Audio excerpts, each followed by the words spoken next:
Okay. Welcome. In accordance with the provisions of Mass General Law, Chapter 30A, Section 20, notice is hereby given that the Zoning Board of Appeals will meet on Wednesday, June 17th, which is tonight, 2026, at 7 p.m. in the Town Hall Meeting Room 124. Members of the public are welcome to attend this in person at 1 Liberty Lane, Norfolk, Mass., or by the remote Zoom connection provided. Please note that the in-person meeting will not be suspended or terminated if technological problems interrupt the remote connection. And the Zoom link is below. Let's begin. 7 p.m. We have a hearing on the Pond Street Solar. Special permit for construction of a large-scale ground-mounted solar photovoltaic system, including installation of a battery storage. This has been continued from May and previous from that. Do we have anybody here for them? They're all remote. Okay. They keep changing where everything is.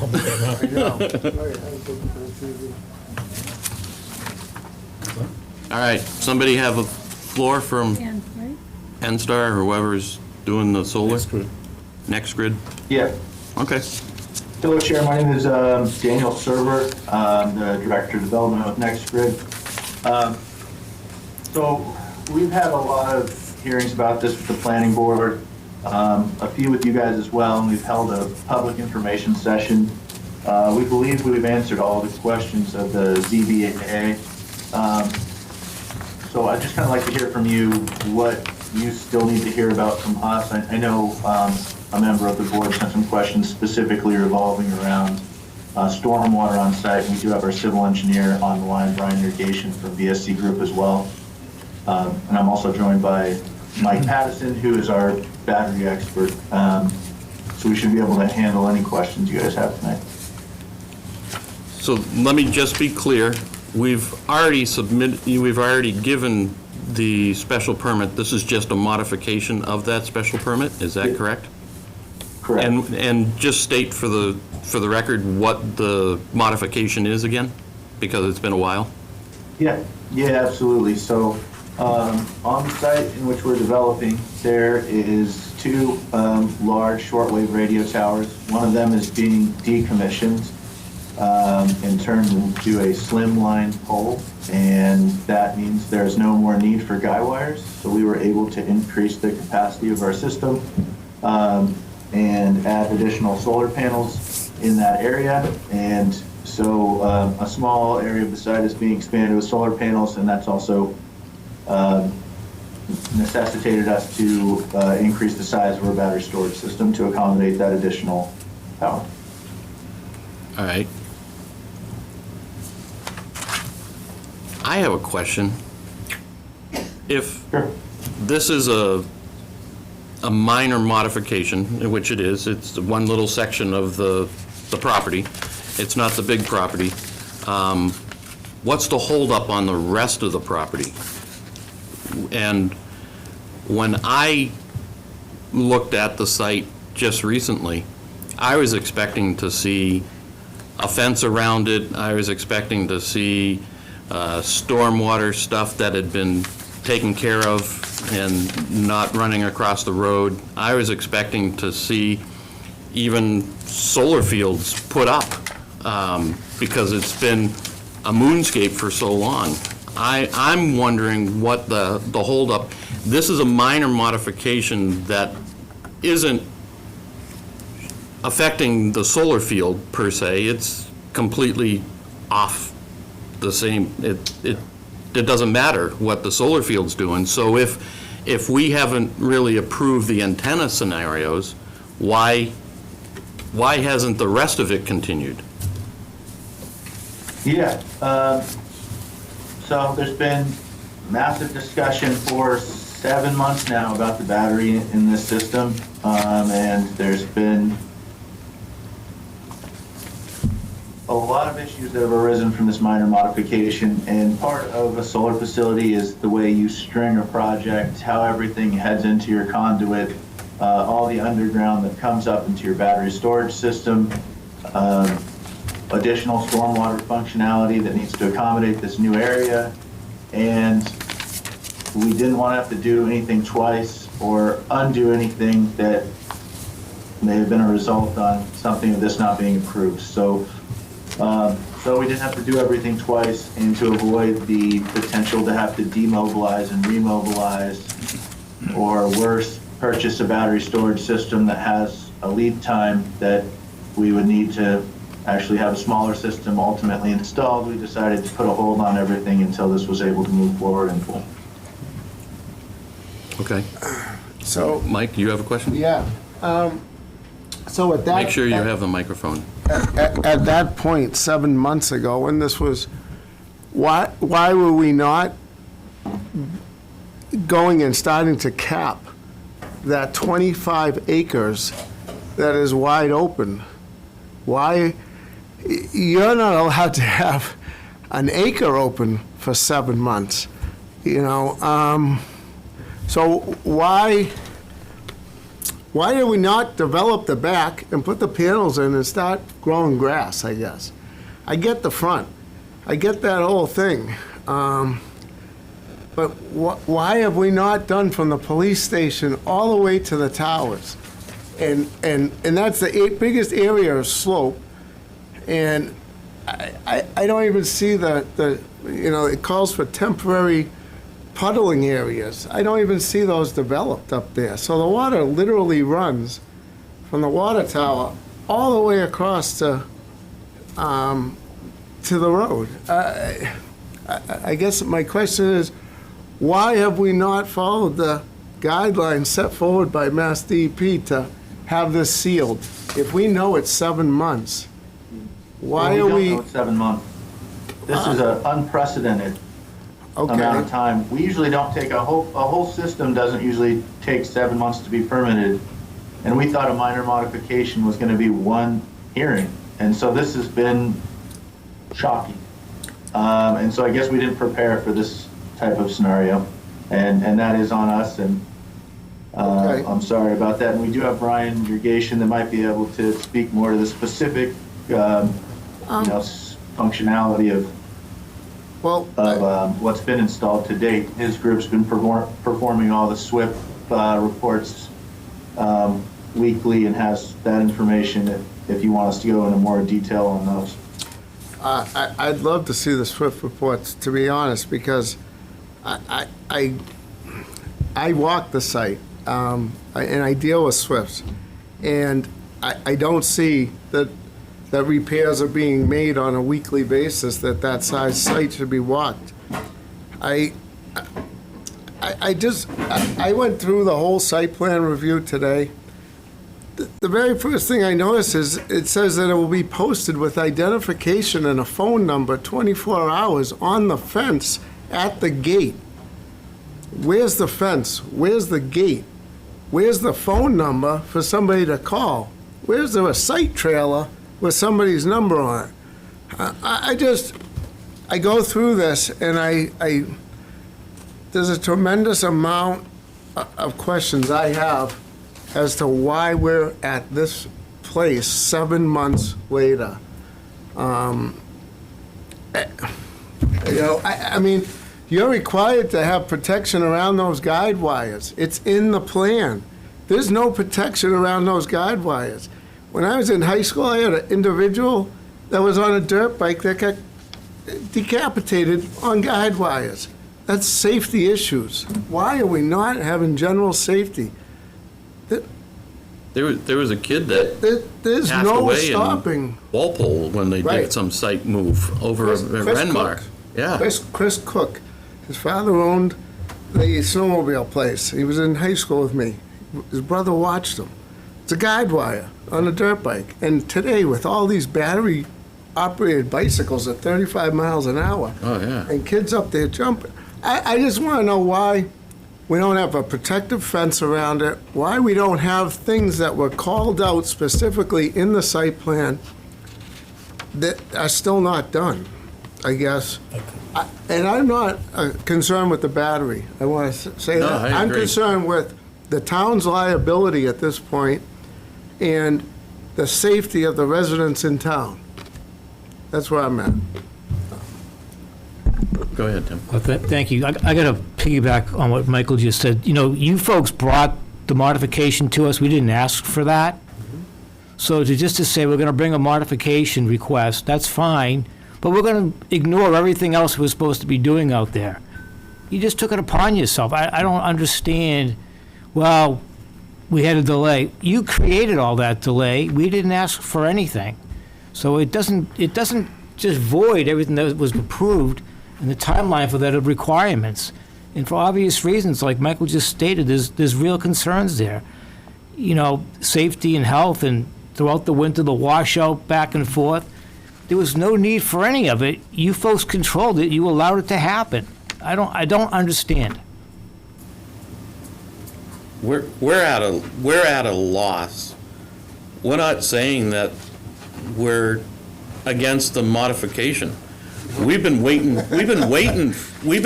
for the planning board and you to come back with the needed reports that you needed to get so that we could give you the modification allowance.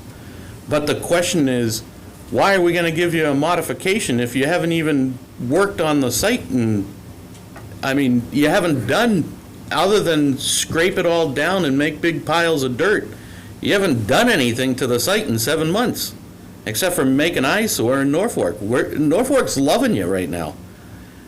Not, that was facetious.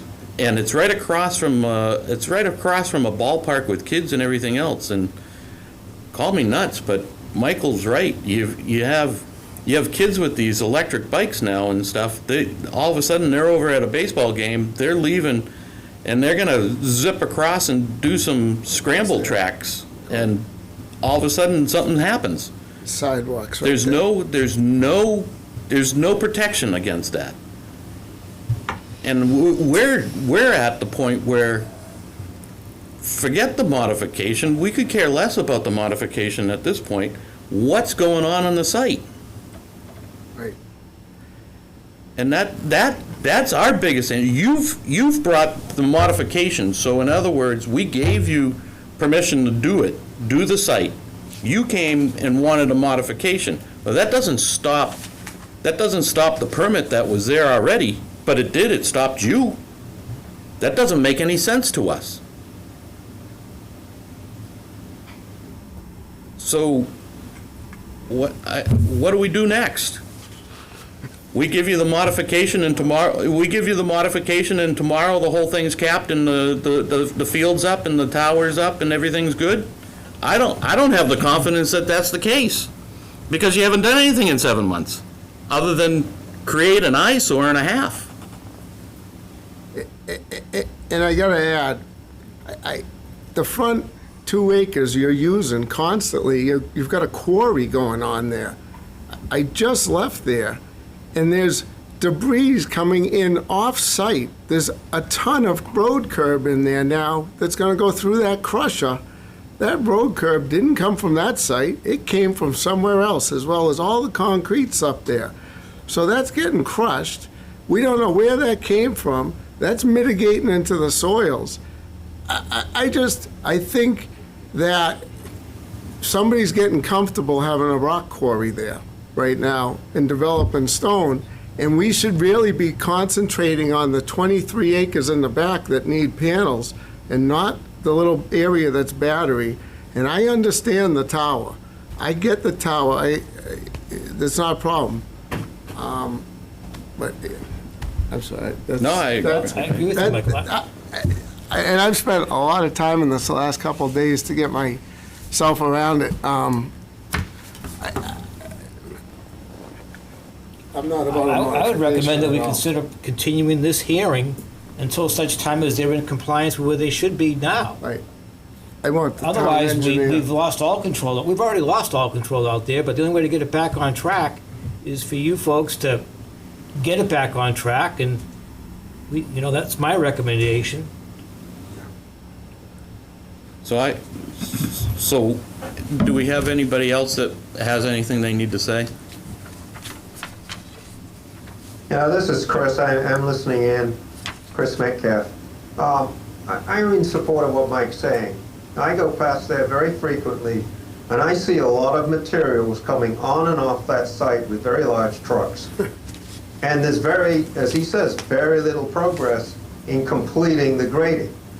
So it's very hard to see what's going on. What are they doing on that site?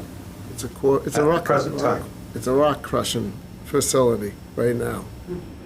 Right in their site plan, that road is to be swept every day. There's not even a sweeper on the site. And there's not a rock truck on site, so you can't say you're taking the crushed rock and putting it up back, because that's not happening. Every truck that goes in there is registered over the road, it comes in and goes out. There's no materials going to the back for a long time. So, I have a real problem with this. Any residents or anybody have anything they want to say? Yes, sir. Just a minute. You have to get a microphone and state your name and where you live. John Gray, 375 Main Street, Norfolk.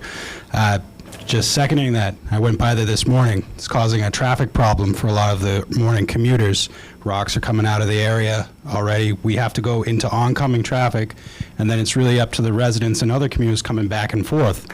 That's a lot on us. You might have a serious traffic problem there. Sometimes I see an officer around there who's helping, but it puts a lot of burden on the town. It does. Just seconding that. Yeah. Agreed. Thank you. Thank you. So, your point, Chair, is well taken. You didn't force us to apply for a modification of our permit.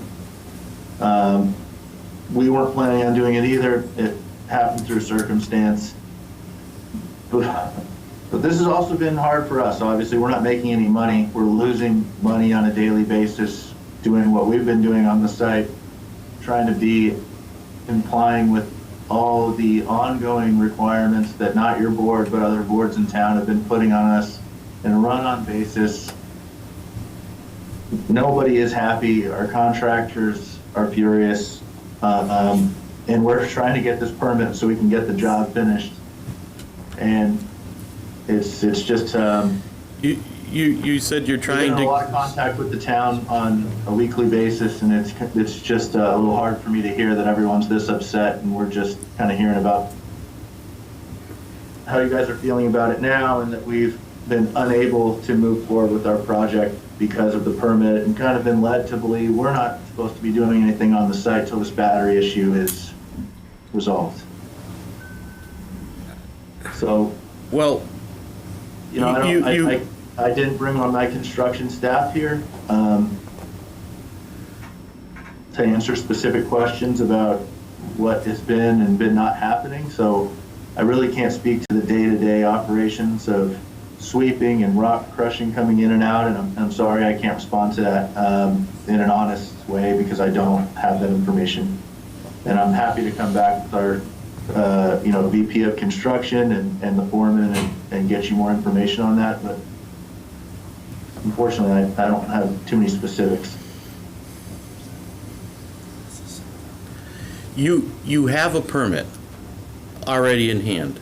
You have a special permit. We've already given it to you. The only thing that you don't have is the modification to that permit. That doesn't stop the rest of the permit.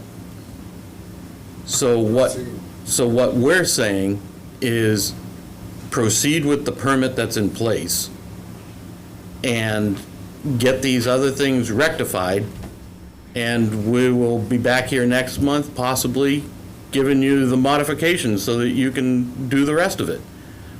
But right now, we don't have the confidence that you can complete the job in the first place, and so why give you a modification for a whole nother section of this, which would be towers and battery storage and everything else, if you can't do what's already there in 7 months? Doesn't make sense to us. I mean, I mean, we could close the hearing tonight, and then you can't do the modification. We don't want to do that. We want to give you the modification, because I think it would be beneficial to the rest of the town for that modification. Because there will be a tower there. We think that's a good thing. Yeah, it would be 1 versus 2. Yeah. Right. Yeah, it's a monopole. Yeah. Right. So we're not saying we're against the modification. We're not saying that. We're saying we're against the moonscape and what's going on there now, and that it's not protected. There's no protection up there whatsoever. And in their defense, I will say, without a DPW director, there's nobody on this side to look at it as much. But with the lack of a DPW director, then the town's engineer should be stepping in and overseeing as much of this as need be. And if they want to move forward with him doing things. I get that there's a cost to it, but there's a cost to everything. And I'm sure they have peer review money in there already. Somebody's got to be watching this. Yeah. I mean, it's the town of Norfolk's fault as much It is. as it is yours, and we're frustrated as much with probably the town of Norfolk as we are with that the project's not continuing, because the project's not continuing because possibly the town of Norfolk's not enforcing what it should be, or pushing you. So we want to get the project done. If you're telling us the only way you're going to be able to move forward is with a modification, we'll have to take that under advisement this evening and see if that's something that we can do when we discuss that. But right now, Build it back. build Build it back, lumen build it seed back, it. lumen seed it, put the solar panels up there, and let's be ready to go. And my first statement would be, don't do anything else until the fence is around the site, 100%. Yeah. And I don't mean a temporary fence like we had down the street by the Gillette.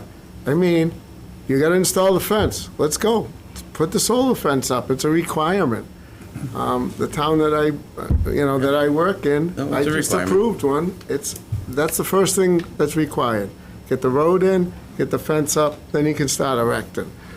It's obvious that the fence was supposed to be up. It's right in the site plan review that the sign is supposed to be hung on the gate that has the fence. So I guess, Daniel, I would take this as good news. We're encouraging you and whipping you to get in that site in order. And my recommendation, you heard it, is, so I think it's good news. Let's get the site cleaned up in order. Let's stop the chaos up there, and let's all move forward. Ask a question? Yeah, Of course you can. May I ask one hold on. question? sir? No, good. Go ahead. Yeah, go ahead first. You have the floor on I this. just have a question for mostly Richard. You know, I've been getting the impression we weren't allowed to do any work on the site until this was all cleared up, and I'd like some express permission from the town, Department of Public Works, and the planning board that we can continue working on the site ASAP, because Sure. So, like you, Daniel, I can't predict the permitting process, nor did I predict that the digging in and the analysis point on battery storage would go where it went, okay? The site was already approved a few years ago with battery storage on it. You came in for a modification, and what I think many folks would have liked to see done in the original application and so forth wasn't done, so it was re-argued right now. So that, as you know, certainly has continued on.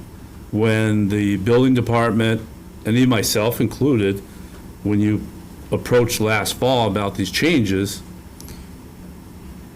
we had no plausible idea to think it would be sitting here 6 months later where we're at. So we thought it made sense to pause, because you were seeking the modification from the Zoning Board of Appeals, and you also were seeking site plan approval through the planning board. Unfortunately, That's not been done. It's not been done as of yet. I do agree that the back of the site, which isn't changing at all with this project, you should proceed as soon as you can to move it forward, because you still got a lot of work to do, even if you get a modification to get the site built out. And as you know, and you know, your construction manager was, you know, he didn't like us having a peer reviewer out there overseeing the site a lot. So Yeah. I'm just, you know, we got pinched, if you recall, with that. So we haven't been able to have our third party out. So then it's fall upon the town to go out there. We don't have a DPW director. We don't have assistant DPW director. We don't have an assistant building inspector. So there's only so much staff time to be dedicated for this project where all the other things are going on in town. So that kind of a symptom of the situation. So by no means, could we do things better? Sure we could. But it's been a pretty big load on the municipal side of things from all aspects of it. So sometimes I predict well, sometimes I'm off, and I'm off in another universe on this project. Yeah, Richard, I understand, and I'm not asking No, I understand. explanation necessarily, just. Well, I'm giving an Because explanation. I've I been want under the to, impression nothing should be moving forward. I just want to express permission that we can do everything you guys are asking when we've been asked to pause. And so, you know, I don't want the ZBA asking me to do something, and the planning board saying, why'd you do that, or vice versa. yes, So there's a building permit issued for the solar field? yes, there is. They do need to, they had a newer contractor that applied for it. They're changing the contractor. And so the new contractor paused in October, the end of October. Okay, so get the building permit complete, get the new building permit complete, get it into the building commissioner. And in my opinion, I believe this board is saying to move forward. And let's get the back of this field done and have the batteries is in the front, it's a whole different discussion. We all know the towers are coming down, and we all know that there's no issue with the extra panels. I don't think anyone has an issue with panels going where there was dead space. So I see you doing that and getting it all vegetated and stopping the water from coming down into all them contractors' backyards back there. It would be a huge thing. And I'm going to step in as far as the peer review. We decide. The client or the contractor does not decide. We decide. And if we decide the peer review will be once a week that he walks that site, like I'm going to suggest to do his SWIP reports, then that's what we'll get paid. And that's how it is. So it's not the town's fault that we don't have all these specialists, and that's why you're allowed third-party reviews. Okay? Correct. Just so you guys No, correct. understand, because I do so that's the whole purpose. If they want to speed this process, they need third-party review, they need, all right, or they got to go at the town's pace. And right now, there is nobody in the town, so the pace was at a snail. Yep. So I think two issues. One, move forward, and two is have somebody in the peer review for it, because it's going to be, I have a hand in the, we need a microphone for you? yeah. No, that's fine. No, we do. No, you have to, You because have it's to. on TV. It's so- for home. Oh, okay, where would you like me to? Oh, no, Elaine, can you get him a microphone? Thank you. You have to state your name and your address, please. My name is Anton Pritchard, I'm at 52 Meadow Street. I was just listening to the gentleman here, and I'm wondering, he's talking about things that he can do. Can he start working on this wall that you talked about that will have to be constructed? Is there any reason why he can't start that immediately? Because it just kind of sounded like, from what you were saying, that the first step that he needs to do is put up the wall, just if I'm understanding No, what you guys are he needs to saying. start at the police station and work towards 115. He needs to start at the very back of the property and come towards the front, towards the road. That's how you work a project, from the Would that back. be building the wall, or, Well, he has to put a fence in first.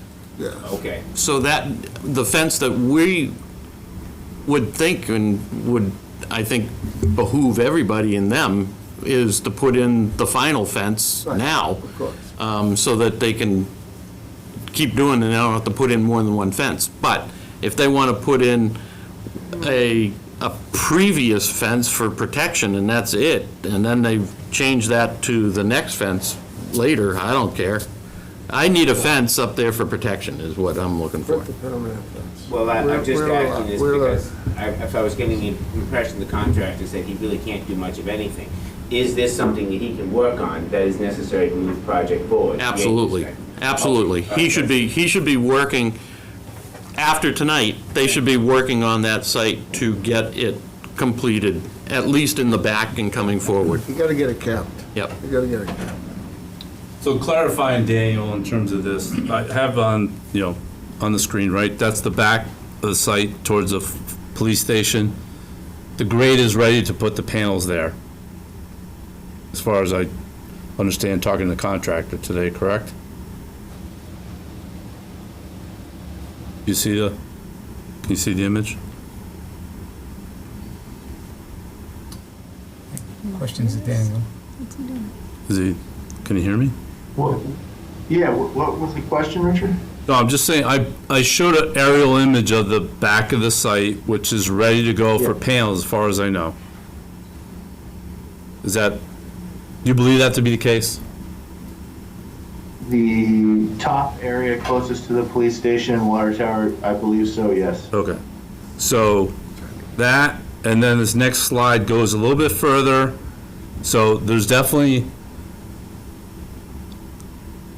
that portion of the site does not change with the modification. It was originally approved on the original permits. So you really can, I don't see a reason why you can't do that. Get from the yellow line back. Right. Yeah, at I least. mean, I'll That's the defer to biggest Brian thing. Irrigation just to make sure that there's no additional Of course. things that depend on anything else, but I believe you're correct. Brian, any? Hi, for the record, Brian Irrigation, professional engineer with BSC Group. I have not personally been out to that back portion of the site, but yeah, I mean, as far as the modification, there was nothing out back, and if the grade is ready, I don't see anything that would preclude them from, starting with that work back there. Okay. And like you said, work towards Pond Street. And honestly, that's gonna give you the complete roadway. You can build that whole roadway all the way out to the road as far as I'm concerned, because that has all the drainage in it. And there is no drainage because there's no roadway. You got tandem grates coming all the way down that road. So if we allow you to do that back section, get that roadway in, then you're gonna have a lot of water getting back in the ground and not running on top. So my thought would be to let them move to that point. I think honestly, I think they should be moving forward after tonight, at least on that back section from that yellow line back toward the police station. Make sure you have a fence around the whole site, whole thing. not just back I there. want the towers protected. And we want because we do want the towers and everything protected up there. And you have some big drop-offs on some of those hills, and I mean, kids love to play. So I've not seen children up there yet, but doesn't mean they're not there. Backs up to the- But it does back up to the police station, so maybe they're scared of being up there, I don't know. But either way, I think we've said what we're looking for. I think you understand what we're looking for. We're not opposed to the modification, but we're most likely not going to grant it tonight. We're going to grant a continuance to the next month and see how far you progress in a month. We have somebody on. We have Somebody on Zoom somebody. has a comment? Oh, somebody on Zoom has a comment? Okay.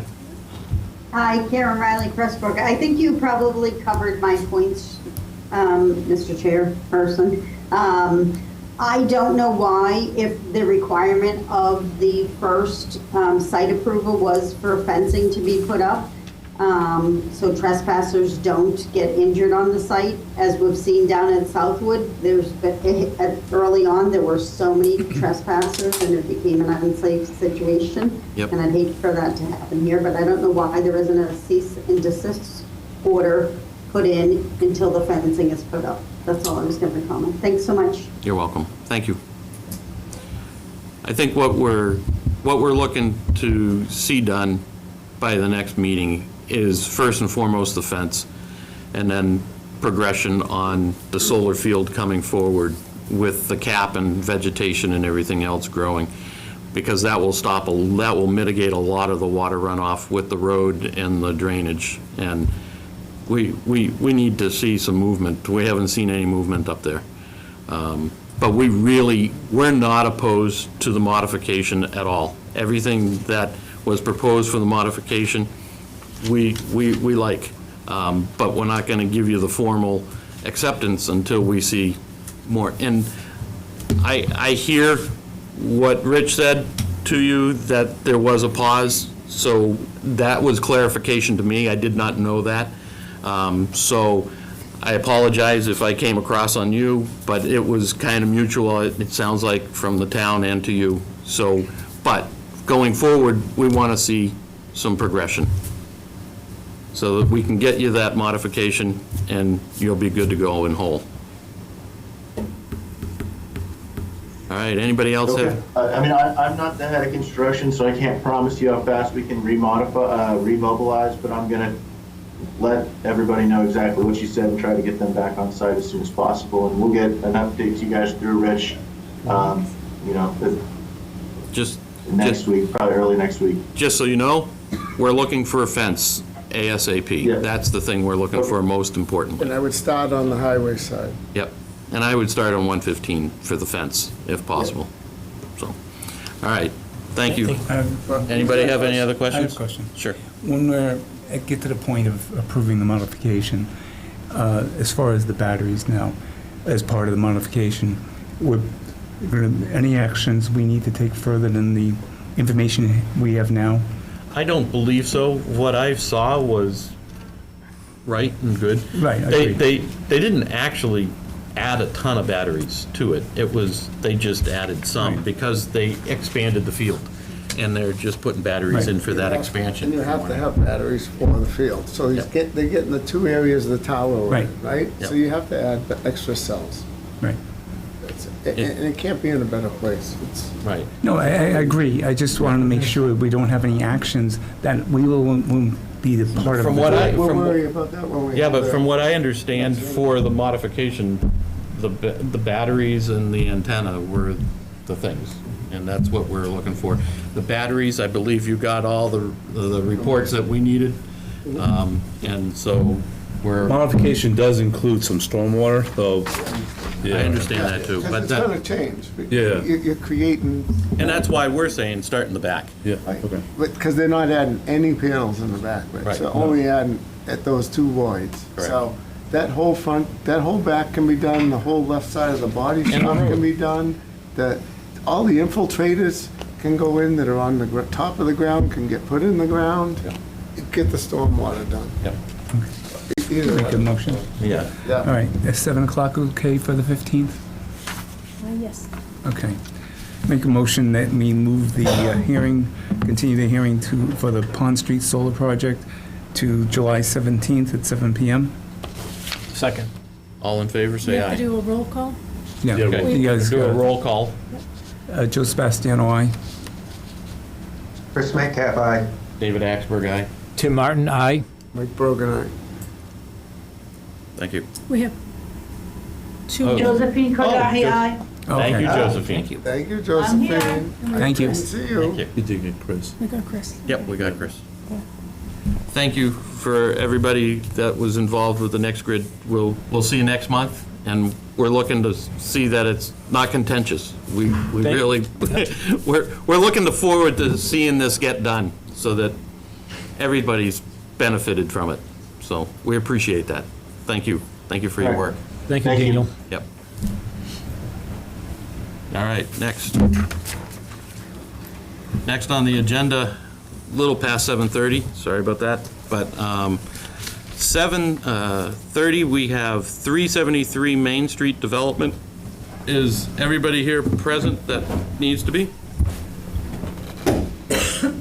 They're across the hall, And having a little hoot and we waved them in, but you can read the notice. Okay. Well, the notice has been read already. No, it's a new notice. Okay, I don't have a copy of the new notice. I'm sorry. Okay, let me get to see if it's on the, no. In the folder? Get a note for being late. She was here. I was in the hallway listening to y'all, spicing it up. The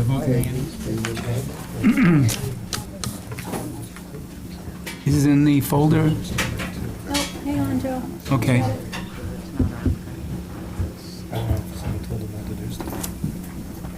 Yes.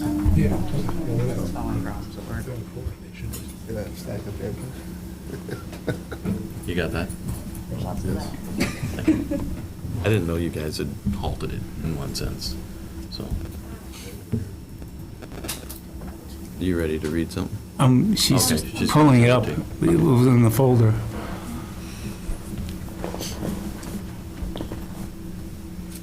We're not having a technical difficulty, we're just having verbiage difficulty right now. We have to read you in, so.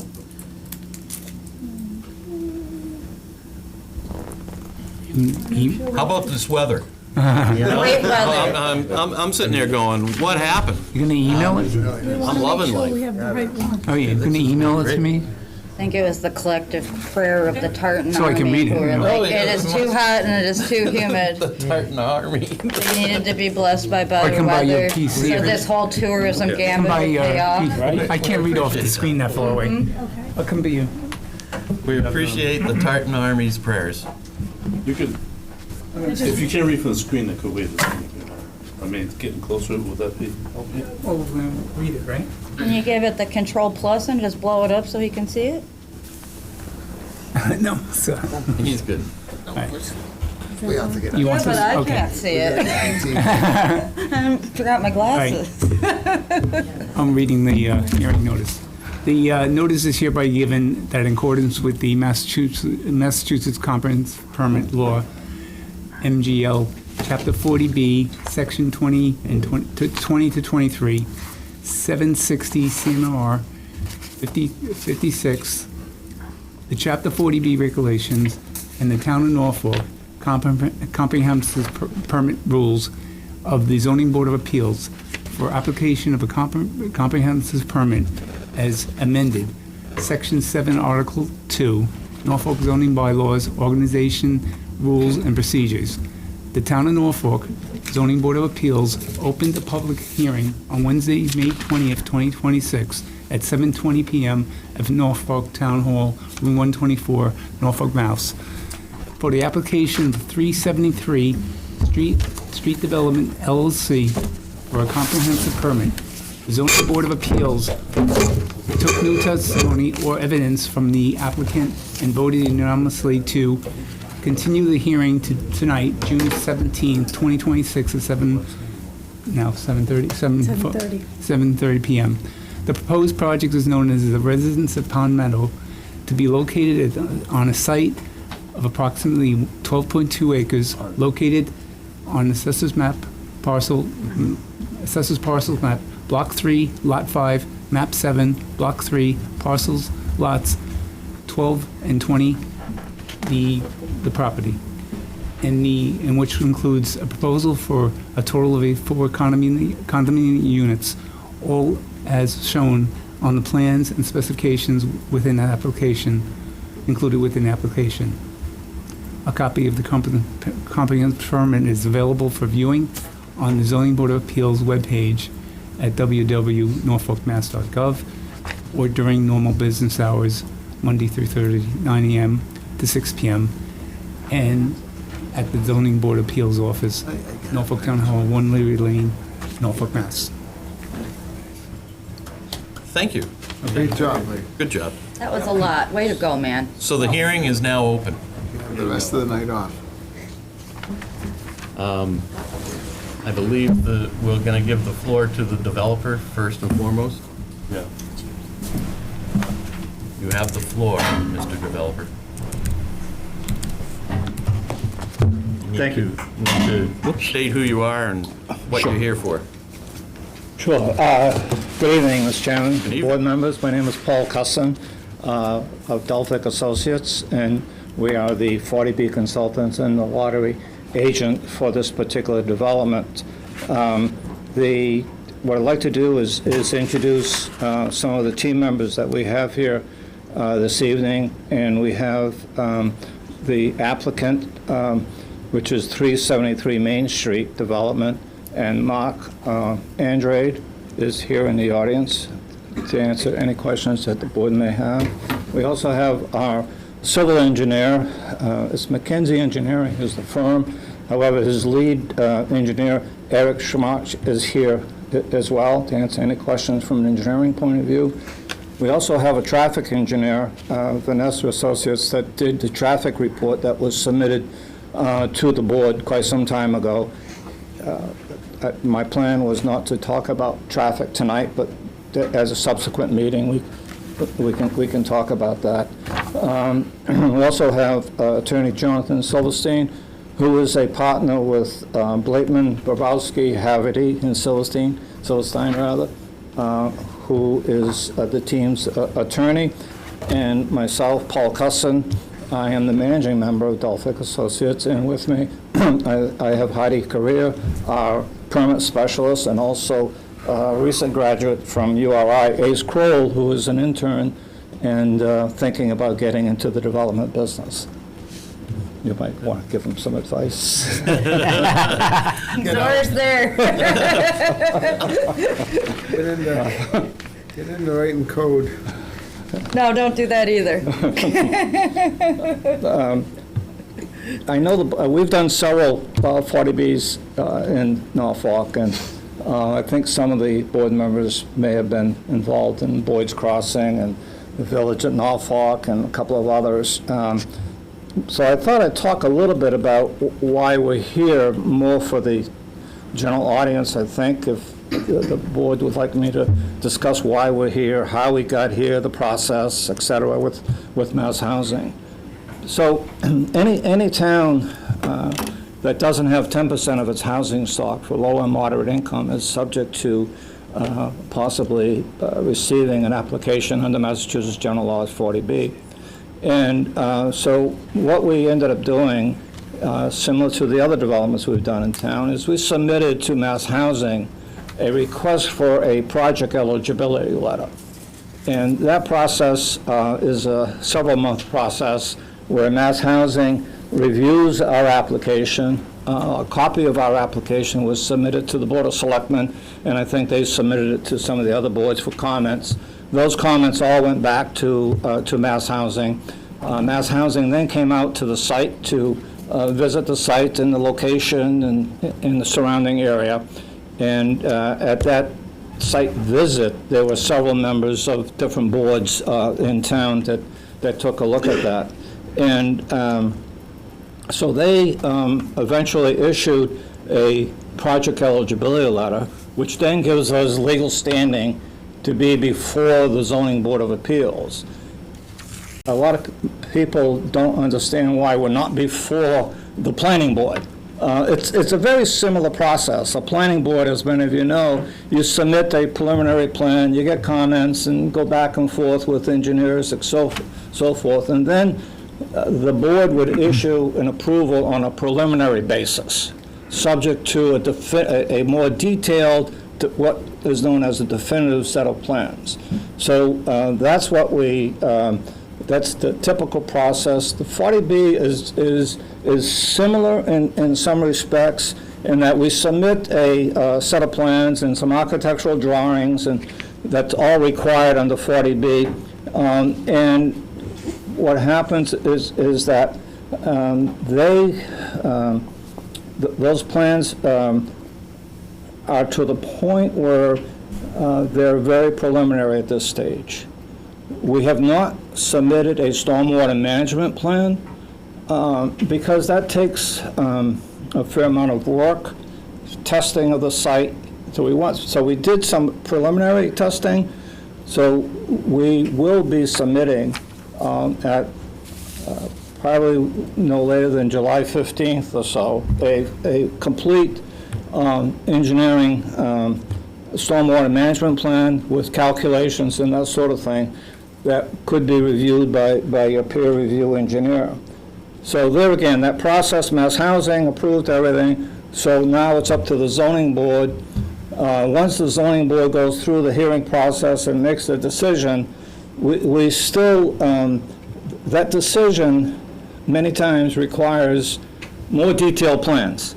So a town or a board gets several bites at looking at those plans. There's the preliminary set, back and forth on that, a decision is made, then a final approval, then we have to submit to the board, subject to peer review again, the final set that conforms to the rules and regulations of the permit, and then we have to go back to Mass Housing for what's called final approval and execution of a regulatory agreement. So the property is, like I say, is, if I can get into the description of the development itself, that kind of nails the process, unless anybody has any questions on the process itself. Well, we can Good. So the property is located at 373 Main Street, which is near the Franklin town line. The development, as presented to the board, will entail the construction of multifamily residential units, 84 units in total. There'll be a multifamily development. There'll be some duplexes, triplexes, fourplexes that have been submitted. The board, every member, I don't see the binders that we've submitted. We submitted every, what's the binder? We submitted, we submitted 8 to 10 copies of this binder, which has our complete application, and we also submitted it electronically. We receive our files electronically. We did get them electronically. Okay. So if any board wants a binder, we'd be glad to make those up. So all of the information I'm going to be talking about is basically in the application that we submitted, the architectural plans, the site plan, those kinds of things. The property is approximately 12 acres, 12.10 acres of land, and there's some wetlands on the site that have been identified, and we, at the appropriate time, will still have to file with the Conservation Commission a notice of intent on anything that we plan on doing that's within 100 feet of the wetland line. So we have to comply with the State Wetland Act, and we have submitted in our application a list of waivers that we're asking for from the local rules and regulations. The utilities on the site were right, the access to the site is off of Main Street, and we're going to have electric, telephone, and cable services that'll be taken off of Main Street into the site. Each lot will have will be serviced by a private well, and we are proposing a wastewater treatment facility to be permitted in accordance to DEP rules and regulations. Ground or surface? I'm sorry? Ground or surface discharge? Yes. No, which one? Groundwater? Subsurface. It's groundwater treatment. Thank you. A little while ago, a few hours ago, we received a report from Bader Engineering that I was surprised to get that report so early, but they had a bunch of comments. We see nothing in those comments that would create a problem for us to properly respond to. And I think when we submit this when we submit our stormwater management plan, there's probably going to be some adjustments in that site plan. based on more soil testing and so forth. And we also feel that a lot of those questions will be answered when we submit the when we submit the stormwater management report. In addition, we will respond to every line item on Beta's report. The homes that we're going to be presenting are approximately 2 bedrooms and 3 bedrooms. We have the size of the units range from about 15. I don't know if you have the architectural plans, or you want to maybe just bring up the site plan if you can. The architecturals are what I would call country-style architecture, 2 and 3 bedrooms, 2-car garages. Right now, we're showing, I think it's 2 parking spaces per unit on our site plan. The under 40B, 25% of the homes have to be set aside for low and moderate income buyers. It is not a program for Section 8. Section 8 is a very viable program and a very much needed program, but that's not what we are proposing. We are proposing a development of which 21 units will be set aside as affordable and will be sold to first-time home buyers whose incomes do not exceed 80% of the area median income. And that equates to a family of 3 could have an income up to $123,000 a year. A family of 4 could have an income of about $137,000 a year. So it's definitely not a low-income program. It's more what I would refer to as a moderate-income housing program. And those 21, whatever the number ends up being, but the affordable units, 70% of those can be set aside for Norfolk residents, employees of Norfolk companies. There's a preference that preference, the need for that preference has to be demonstrated by the town to Mass Housing, and we certainly can help in getting that approved. There's those homes, the market rate, so there's going to be, the rest of the homes would be market rate, and those would be selling whatever the market will bear at that time, but we anticipate those houses are going to be between $775,000 and $850,000, and we anticipate that the affordable homes will be under $300,000, same home. Now, there is a restriction attached to every sale of the affordable homes. They can't, buy the house, sell it for $800,000 and put the money in the difference in their pocket. There's a deed rider that it's in perpetuity. So when they go to resell, they have to go through a certain process, and that unit has to stay affordable in perpetuity.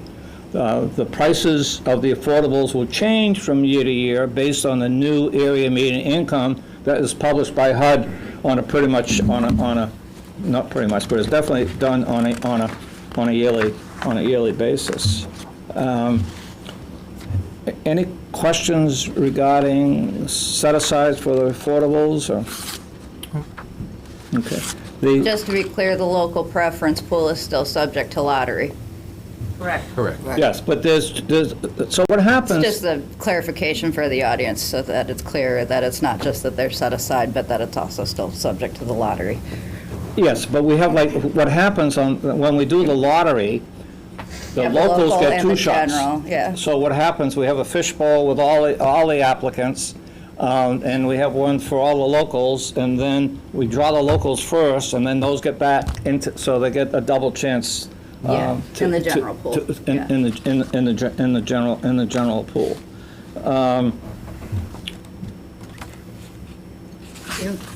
Dave, we I'd got a like to- question. Do you want to take that? Or no? I'm going to let him finish his presentation first. I think for now, I think that's I just want to do an overall presentation, and my hopes is that at the next meeting, I generally, at the board's discretion, obviously, like to try to address at different times, different subjects, For example, traffic would be a good one that the board hopefully can set aside a night for traffic. And the traffic report has already been done, and that'd be a good opportunity at the next meeting for us to, for Jeff to make his presentation on traffic and also talk to your peer. I assume Beta is also going to be doing the traffic review? Yes. Yeah, I believe so. So that would be a good time for them to talk before the meeting. So when we set aside a night for traffic, we both get Jeff's presentation and see what changes your peer review may or may not. So they discuss it, so we kind of have an understanding of traffic. As I've read the traffic report from a layperson's point of view, I've looked at stop distance, sight distance, those kinds of things, level of service, and there's nothing that's going to be an increase, obviously, but there's nothing that says to me that there's an issue with traffic. There's always potential mitigating measures that sometimes the consultants would discuss. So that's what, and then at the next meeting, prior to the next meeting, we would be submitting the stormwater management plan, and also Beta would have an opportunity to review that prior to the, so at the next meeting, we get both experts together again. It's sort of my plan, but whatever the chair and the board wants, obviously, will follow. Do we have a 53G account on this yet? Okay. Yes, the deposit has already been made. I think it was 2,000. $2,000 was requested, and that was put into, I know it's going to be more than that. But Yeah, I was like, well, that covered the first letter. if you look at the, no, not really, no. If you look at, when you look at Beta's proposal, their proposal does not include the review of stormwater, which takes up a lot of time and a lot of money. So other than that, be glad to answer any questions the board may have. So Paul, you're just suggesting July, we focus on the traffic area, and in August, stormwater? Well, I'm not so sure how often the board wants to meet, but the next meeting, I would suggest, whenever that is, we focus on traffic. Yep. And the subsequent meeting, whenever that is, Yep. Stormwater. Is stormwater going to get into the whole conditions of there's no water facilities here and the wells and all that stuff? Or No. Not really. Right, so Absolutely is that something we should be discussing before we get to traffic? No, it's all together. It's all together. It's all together. All right. I think No, it's gonna take some hydrogeo to find. Well, we're not because sure whether we're going to need. Their wastewater facilities are at least down from where they're drawing water, so that's at Right. least good, but it still gives stomach bugs. Yeah. So I just have a couple of quick questions. First off is, when does because we're here tonight, is there a deadline that the comprehensive permit needs to be approved or disapproved? Is there a time frame, The schedule. a schedule? You have to close the hearing 180 days after you've opened it. Okay. Sometimes it I gets haven't done extended. that math, but Yeah. it's 180 days. Sometimes it gets extended if the applicant agrees. Yeah, of course. Okay. Just, So there can be I'm agreements. trying to figure out what our time frame is I- and what we're looking for. Because, I mean, right off the bat, and I'm looking at it saying, you're very close to Franklin if you're not abutting Franklin. And Correct. Franklin's got town water right there. That's, So my first is, you got 32 wells proposed, or you got Franklin right there. Have you spoken to Franklin? yes. Okay. There's an ongoing effort, and it gets rather complicated, and I'm not sure if Eric is prepared to discuss that tonight, but it gets kind of complicated because there's 3 towns involved. Okay. Millis, Franklin, and one other town that's involved in the water. Okay. And I'm not sure, I refer to council, is there an inter-services and municipal agreement between the town of Franklin? I mean, we can't get, my understanding is that We wouldn't, refer to we wouldn't council. know that. No, I don't- We wouldn't know that because we're not Franklin, so. No, and I we don't- don't- no, between. I don't believe Norfolk I don't and think we Franklin have does. redundancy No, from Franklin or an Norfolk interconnection. and Franklin do not have a agreement between towns, as far as we know. I think they do. Oh. Oh, do we have one for like redundancy for fire? There's some houses. Well, we also have, Some houses Old on- Populi Road is. Oh, yeah, I know okay. that. I know that there are houses that are served by Franklin in Yes. Norfolk. But I don't know is if there's a standing order of, Well, we if can we have a clarify. butter or whatever. Yeah. That I don't know. Do you know? So, I don't know if there's an intermunicipal agreement specifically with respect to water. I do know that we would be very interested in tying into Franklin Water. We've done some preliminary investigation into whether that's possible. We're going to continue to do it.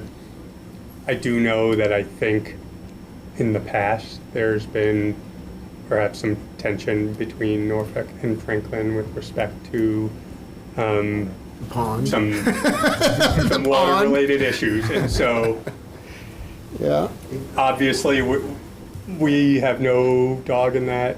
yep. But- We don't either. It would certainly be better for the project if we could get municipal water from Franklin, and we're going to continue to investigate it. Our team has been talking about that for months, and we haven't really gotten very far. Okay. So I far. I just know that they're there and they do have town water Sure, there. So There's that a- was there's a- my, that was my I think first there's There's a question. fire hydrant right Yeah, nearby. that's what I was, Yeah. when I drove by, I look at these things and just say, oh, okay. Money- I money don't know backs if it. they have sewer nearby. That could be another option, because I do know they have sewer in town. But I don't It's like a think, mile away. Yeah. a mile away is not the end of the world either, especially when you're talking 84 home service, so. We are looking into both of those issues, but Yeah. presently, we can't present to the board that we're going to do that. So we can't present to the board what we're proposing. I got you. So we, as Jonathan indicated, we would love the opportunity to be able to do that and be glad to, Okay. if the board or the town could get involved and help us, we'd welcome that as well. Okay. Mr. Chairman, I guess the question though is the water, potable water, is a pretty critical piece to this project. It is. And the viability of it. So it seems like it does need to be a front-end issue to kind of investigate. I agree with that. Is it safe to drink? Well, just the drawdown of 32 homes in a 12-acre parcel is, 84. well, 84 homes with 32 wells. Well, and it's river adjacent too, No, so it's it's gonna 32 suck all the wells. surface water down too. 32. I've been clarified that it's 32 wells. There are some homes that are sharing wells. Right, there's one well per lot. One lot every. Per lot. Yes. And how many lots are have there? more than one dwelling. 32. That is correct. There are 32 lots, so that's 32 wells. Would provide water to the hydrants. I'm sorry? Water to the hydrants for fire. Fire Well, remediation. any house, we have to provide possibly cisterns, any dwelling that has 4 units or more will require sprinklers. Correct. And we have to provide domestic as well as, domestic use as well as use for fire in our plant. And we can do that by what we're doing in several communities now. We have a cistern that is filled by a well, which has a backup generator in case it's quite involved. And we prefer not to do that if we can. Right, but the hydrants wouldn't be drawing from the 32 wells? Joe, there'll be no hydrants That's right. if there's no town water. Right. There will be no hydrants on the street There- if there's no town water. Correct. Just like any other dwelling unit in this town. Right. If you And they have. bring if the you're a pumper well- truck with the water? Yeah. I just assumed Yeah, That's why the they cistern. don't- and that's where I was gonna go too, because those 4 families are gonna require fire protection. Correct. And you're talking thousands of gallons, and that will be filled. Yeah, that's usually a 30,000 gallon tank, Yeah. sometimes two 30,000 gallon tanks Right. that are built to the fire department And these are going to be specifications. maintained long-term by the people who buy the condo units in the By the- by- association, by the along with HOA. the Well, it's not groundwater HOA, the facility condominium and all of association, these same idea. wells. Yeah. Correct. So Correct. they're all, so they're inheriting the, Association. no, I understand that, but you know what I'm talking, you know what I'm Yeah, alluding yeah, to. yeah, they got- Is that they're going to inherit the responsibility for all of these really expensive high-end systems. The maintenance of the systems, it's the expense of installation. The maintenance is an expense, okay? But by having, there again, we prefer town water, but by having the cisterns built to certain standards, and then having as those cisterns, and there's, in a case of emergency, the fire department also can draw from the pond as well. Oh, I'm not worried about if they burn down. No, I'm worried. No, I'm worried about the fact that after something occurs here, what realistically will happen is that the town is going to inherit having to take care of some piece of the infrastructure here because it is going to be beyond the means of the association to handle it. We've already done that. We've already With all done due that in respect, I town. disagree with that. We've already done it in town. Okay. So, just so that you know, our precedence is that we've taken over wastewater treatment facilities and other things already in town because of. Okay. Even if you had one community well here that they were all pitching in and responsible for, once that well test for PFAS, it's done. You can't afford to fix that we can't as a town afford to fix it, much less a little neighborhood. That's the concern that I have, is that it's not really sustainable.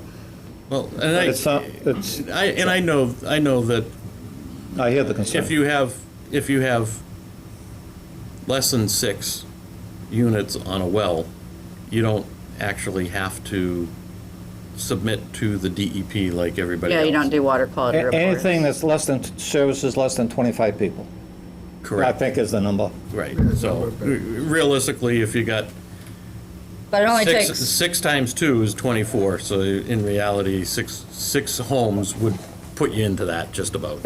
On individual, so these are all individual lots. Correct. These are all, they're doing segmentation I to avoid the understand. regulation. Right. I manage condos Okay. for a living, and we had to get rid of some public wells and go to town water in Stoughton.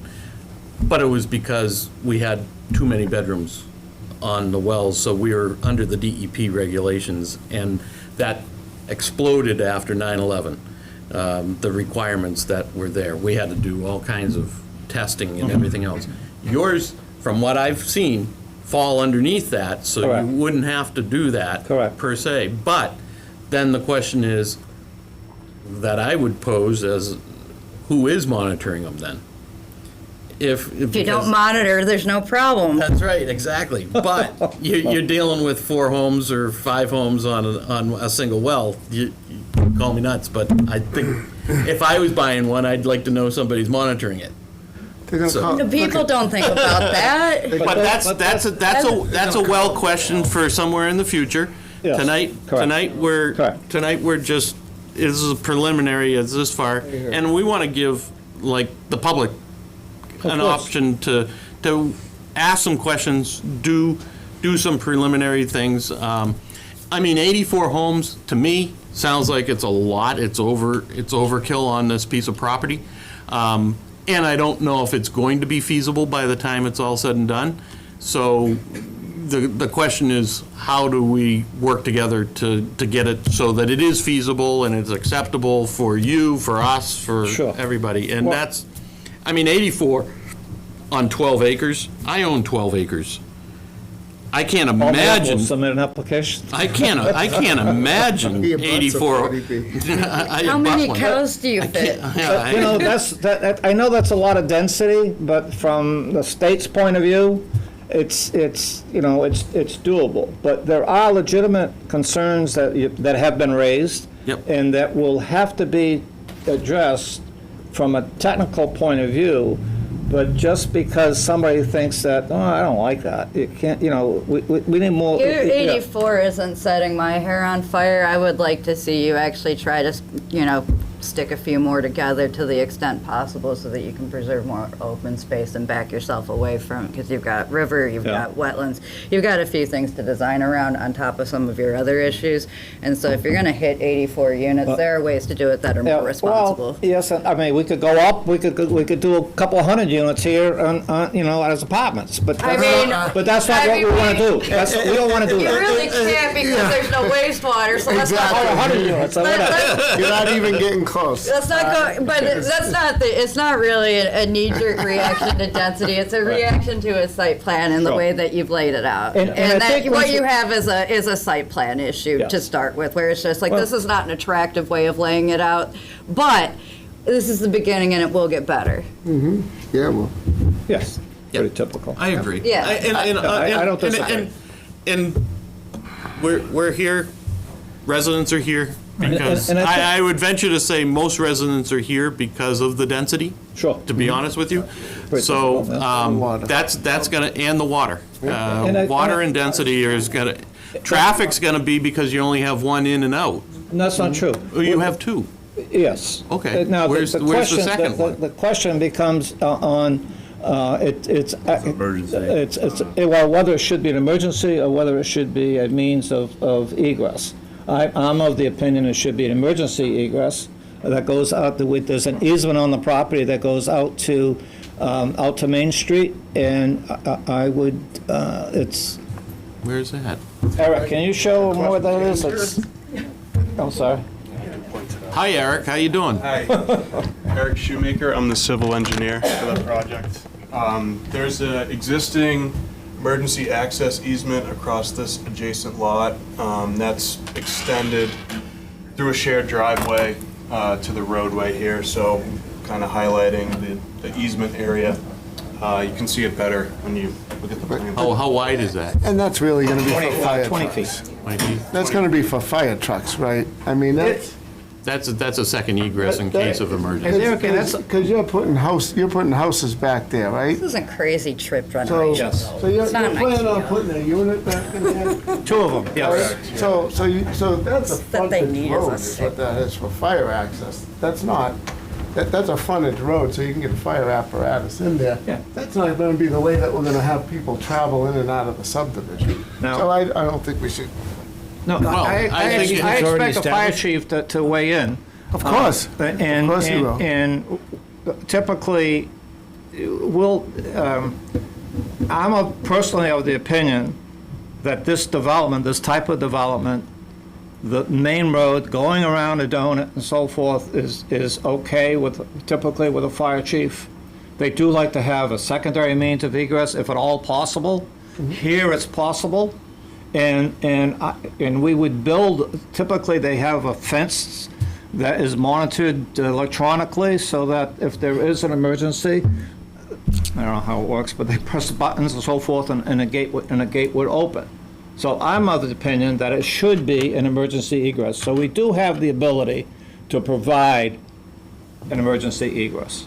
Paul, just for Right, clarification, that's not an existing easement, that's a proposed easement. No, it's existing, It's an existing So that easement. you wouldn't be overburdening that easement? not for emergency purposes, Not no. for emergency Not for purposes. emergency. I could see the argument. have I wouldn't people agree going with in and out of of overburdening if it was. But it's not a second egress, like you said, the easement's already been defined. There's a gate there for the fire department on the site right now, so we're maintaining the existing Oh, easement. gotcha. Yeah, so it's not a second in or out, it's just, it's emergency purposes only. Can you Even in include a the copy of that future, easement? in your- That's our proposal, and there again, it's up to the board Okay. to make that decision along with the fire chief and so forth, but that's our feeling as to the way it should be done. Okay. If you haven't done already, can you just include a copy of that easement so we look at the language of that? That'd be great. I'd like to see the easement deed. I'm sorry, The say that deed, the deed for the easement, would like to see. Thank you. Can I ask Sue a question? You can definitely ask Sue a question, Mike. So, 21 residents, do we have that many people that are putting in for the lottery in this town? And what if there isn't? So my most recent lottery Oh, weight. we need a microphone on you, I'm Sue. sorry, Sue. Good, I can sit in a comfy You chair. can sit here all night. We'll let you. Hi, Sue Jacobson, the Affordable Housing Director. My most recent lottery was Lakeland Hills, up on Seekonk Street, and we did have more applicants than we did units. I will say, in the last year, I've had more applicants leave because of the interest rates and income. Well, the income limit for a family of 3 is around $123,400. When you run those numbers, and we just did it in a meeting yesterday, Rich and I, before the trust, it's really tight, you know, so I have not had a unit that has gone unsold at this point, but But have you had this much inventory? we have not had this many, and Right? this is the largest number of affordable units. So my question is this: if we only can make 16 of these affordable, is the developer allowed to sell the rest at regular market value? No. So he has to sit on those other 5 Yes. until we can find come up buyers. with buyers. And if that's Well, it's 5 not when years. we're doing the lottery. We engage, but yes. I get that. In our You can't put somebody in those, so those 5 are Yeah, gonna sit empty. they're set And if- aside for affordable buyers, And if absolutely. it takes 5 years to get qualified buyers, which it won't, but I'm just saying, those will sit vacant. That's correct. And Now, those let will me be just tell you maintained by. our experience. I get it. You know, we are involved in many communities. Mm-hmm. Our advertising, we do programmatic advertising, which is a lot different.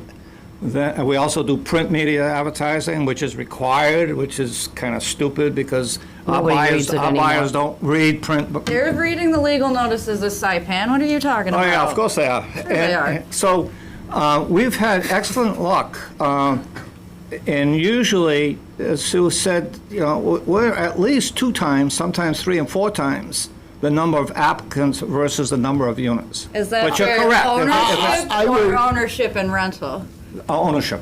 And I would agree if we were in Quincy, but I just don't know. We're in Norfolk, and I'm just, you know, We're all around We'll be able Norfolk. to This sell is- them, but our this need is- is for rental housing.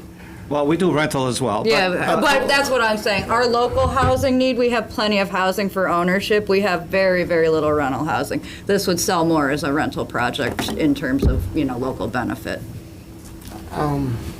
That's some direct feedback about connect your buildings for, you know. Yeah. We're not proposing rental here. Rental, but no, I hear what you're saying. But, you know, We're but not when you look at our actual housing needs, when you look at the demographics broadly for But this you know what- region, what we have is an aging population, and what we have is a population that can't start out. And so when you're only putting 2 and 3 bedroom ownership units into our local market, you're not building anything that we really actually need. Here's the problem with that. It's I would cheaper- disagree with that. It's We have not people that what we cannot most buy in need. this community. What we most need. No, I We have people understand there are that people that can't afford to. Excuse me, Courtney, let me speak, please. We have people that cannot afford to purchase in our community that are families of 4, that would work in a 3-bedroom home or families of 5, that cannot pay $850,000 to live in the town of Norfolk. I didn't say We that have they didn't people- exist. I just said that Excuse me, there was a Courtney, bigger housing need for I'm rental. speaking. We have I'm just- families, but I'm being kids who have as grown big as up in our possible. community that cannot afford to live here. That's my point. So to straight out say that we don't need housing, that we strictly need rentals, Is a rental housing not disagreement. housing? Well, It's let me- housing, certainly. Let me help out a little bit. Do you know if you have a 2-bedroom apartment in Norfolk, what the rent is going to be for the affordable? Do you have any idea? It's going to be close to $2,100 It's going to be closer to $3,000. Correct. Yeah. Now, do you know what it costs to buy one of the affordable houses here? You're or- on the development team. Who's controlling the rent and who's setting it? That's just the affordable rent. What about the market rate? You could charge rent less from that. Nobody told you. Well, if you want to build, go ahead. You can't go wrong. No, it's not. That's just, it's not. Can I just mention, It doesn't matter. I'm just, very interesting conversation. I could talk about housing all day. That being said, it doesn't matter. this applicant Correct. doesn't, I agree. they don't That's do not their- rental. Like, you wouldn't want a applicant to come in that has no experience in rental development Agree. to try to manage a rental project. And we'd have to go back to mass housing anyway, so. Yes. I understand there's all sorts of housing necessary. We do think this would be a really, you know, it's not the kind of project you see a lot, the kind of product you see a lot. And so we think it's going to be really attractive and a nice benefit to working families that can't afford 800,000 for a new townhouse. So Agreed. all of that being said, Can I get back to finishing the question? Sure, I don't know what it was. No, about the housing. Oh, yeah, in the sure, t- yeah. Okay. So that would have to sit. So can it go to the next town? So Oh. can someone from Millis apply for? Absolutely. Okay, I just Yes. want to make sure. Absolutely. So it Yeah, can no, be it's- any So of we're the not just surrounding looking for towns. 21 people from Norfolk. That's what my Correct. question anyone, is. anywhere. Correct, anywhere. I understand that. But But It's people because are there's gonna the say- region, and people that's why prefer the to stay program local. exists. The 70% local preference Yes. is a preference. If there isn't a demand for that local preference, then it'll go into If the. you only get Wash over. 50% local preference, they'll put the other 20% In into the other general job. pool. Correct. They'll pull from that pool. Okay. And we cannot get occupancy permits and building permits have to be on a prorated board. Yes. So for every affordable, we get free market rates. So don't worry about us building all the market I'm a rates and then building walking away. commissioner, I understand. Oh, And- okay. And it's gonna be phased, you know, I totally understand how the But whole let me tell program you, works. let I me just tell you one didn't other get the thing, whole- following up on your question, is that, and Sue is very much aware of this, okay, there are a number of grants for first-time home buyers. Mass Housing has a $25,000 down payment closing cost assistance, okay, for every applicant. Now, recently, it was at 0 interest rate. Now it's gone back in August to 2%. It might go back to 0%. And that is not, doesn't have to be paid until it's sold or refinanced. There's also from the Federal Home Loan Bank of Boston, their program has, in some cases, up to $50,000. So we've had buyers, I understand it. so we've had no problems. Okay. But in theory, you're correct, we would have to sit on the unit. And I know of previous units in this town that have sold to DPW people. The Yes. lady in the building department, I mean, Karen got one, like, they're qualified people that I think are a great fit. Like, they work in this town. They should be able to afford to live in this town. Yep. And that would be one of the preference categories. I have a couple of people raising their hand in the Yeah, back. but before we go to the audience, To the your public, question, yeah. with a project of this type of density, and you said 3-4 bedrooms in some cases? No, two or three Two and bedrooms. three, Two and okay. threes. But the amount of, will the parking be all off-street, or will it be on the property of each of the units? Well, we have the architects, they're two-story, they're all two-car garages. Yeah, with the driveway. These are nice Right. houses. Little These are- outhouses. These are They're beautiful all houses. regular homes. Right, okay. These are two-story colonial. What about any guest type of, additional Well, cars? there's that- driveways, I think, that, Yeah. so the, So each- In tandem, Tandem? Tandem, sorry. You could have one behind the other. Yep. And who knows, we might be able to find some spots on the site where we could have some additional parking. Yeah, But if that becomes a. Joe, up at the Villages, there's, I know there's that, some right, townhomes right. up there. Right. And there's some townhomes up at Lakeland Hills. Right. And they both, they have two-car garages and Right. parking. Right. And it's like a typical neighborhood, right? Yeah. If you have a guest and the driveway's full, they're parked in front of your property. I know, and that, the fire department has to comment on that. and- Correct. Okay, thank you. I mean, we did Boyd's Crossing, we did several developments in town. I'm and I familiar haven't with had those any- I'm not projects. aware of any serious problems, and Sue did the lottery on a couple of them. We did the builder transfer and so forth. I think they've all been pretty successful. Yeah, agree. It That looks like changed, that the was our first one. constructed layout of the road is 24 feet. Yeah. So, 24 you're going to have plenty of room for I on-street understand, parking. but past Boyd's, that was probably the worst example you could give, because there is constant fire truck problems pulling in there. it's, yeah, But like it's Sue it's said, very the tight. first I have a one, big truck and I have a hard since time then, driving through it, so. Look at the one on Cleveland Street, much better, all right? Much better, so. But those are things that, like I said, The fire I truck. forget how wide the road is at Boyd's Crossing, but we've got 24-foot, we've got, I think it's, 40-foot layout, Chris? I mean, This is 36-foot right-of-way, 24-foot wide road as Cape Cod berm on both sides. I believe we also propose a sidewalk. one side. So it's going to look like any other street in town as Right. far as width And a fire truck for can go up vehicles. on the grass. All right. All right, we have a question out in the back here. Yes, going back to the question Name- of... name, address. Sorry. Yes, my name is Anton Pritchard. I live at 52 Needham Street. My question for this part goes back to the question of set aside for people who are residents. Obviously, I live in town. I have a home in town, so I'm not necessarily looking. However, my daughter grew up in this town. She went to school through the school system. At present, though, she's living in an apartment with her fiancé in Framingham. I assume that someone like that would not be eligible for a set aside because they're not a resident right at this moment. Am I right about this? Correct. Correct. Thank you. They can't We have apply another- for, they can't apply for the They can general still pool. apply for it, but they're not on the preference. Yep. And anybody who lives here right now is probably not, if they currently own, is going to be over asset limit Yeah. if they go to buy. They could be working for a company or the town. Or they could be renting it somewhere else. Sure, they could be, yeah. Because it's a whole region that we live in and not just Norfolk that needs housing.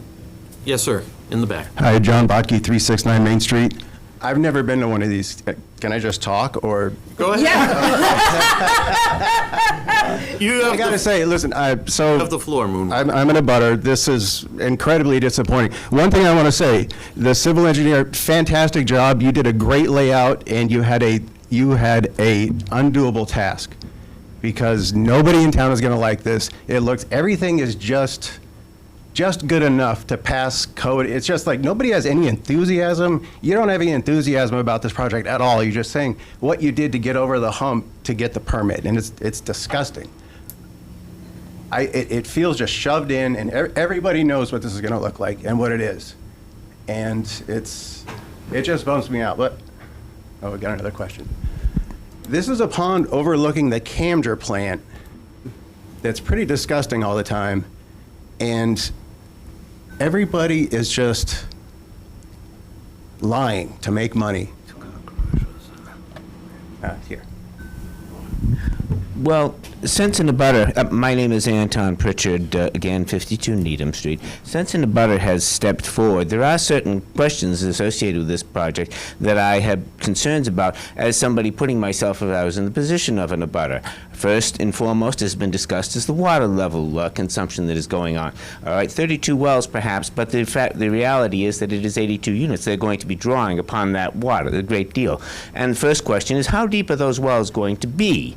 And I ask that in relationship to the existing wells, because the water table is going to be at a certain level. If the new wells happen to be, say, 400 feet deep, and the existing wells of the people who are living there, say, happen to have wells that are, say, 200 feet deep, and the water table happens to be, say, at 150 feet, and suddenly it goes down to 250 feet, well, let's just do the math for a moment. What happens to those people? Then the next question is, there's an infrastructure matter that comes up, all right? Apparently, we're going to have on site some sort of storage unit in case of fire. What is the lifespan of this? What happens when it reaches its lifespan? Who replaces it? Where does the expense come from? All right, I don't know if I can go on to the traffic consideration. Yes, I understand that we've done a line of sight.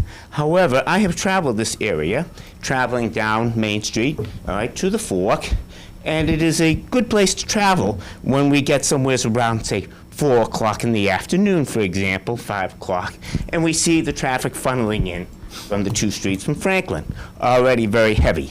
I am somewhat concerned about the impact of what?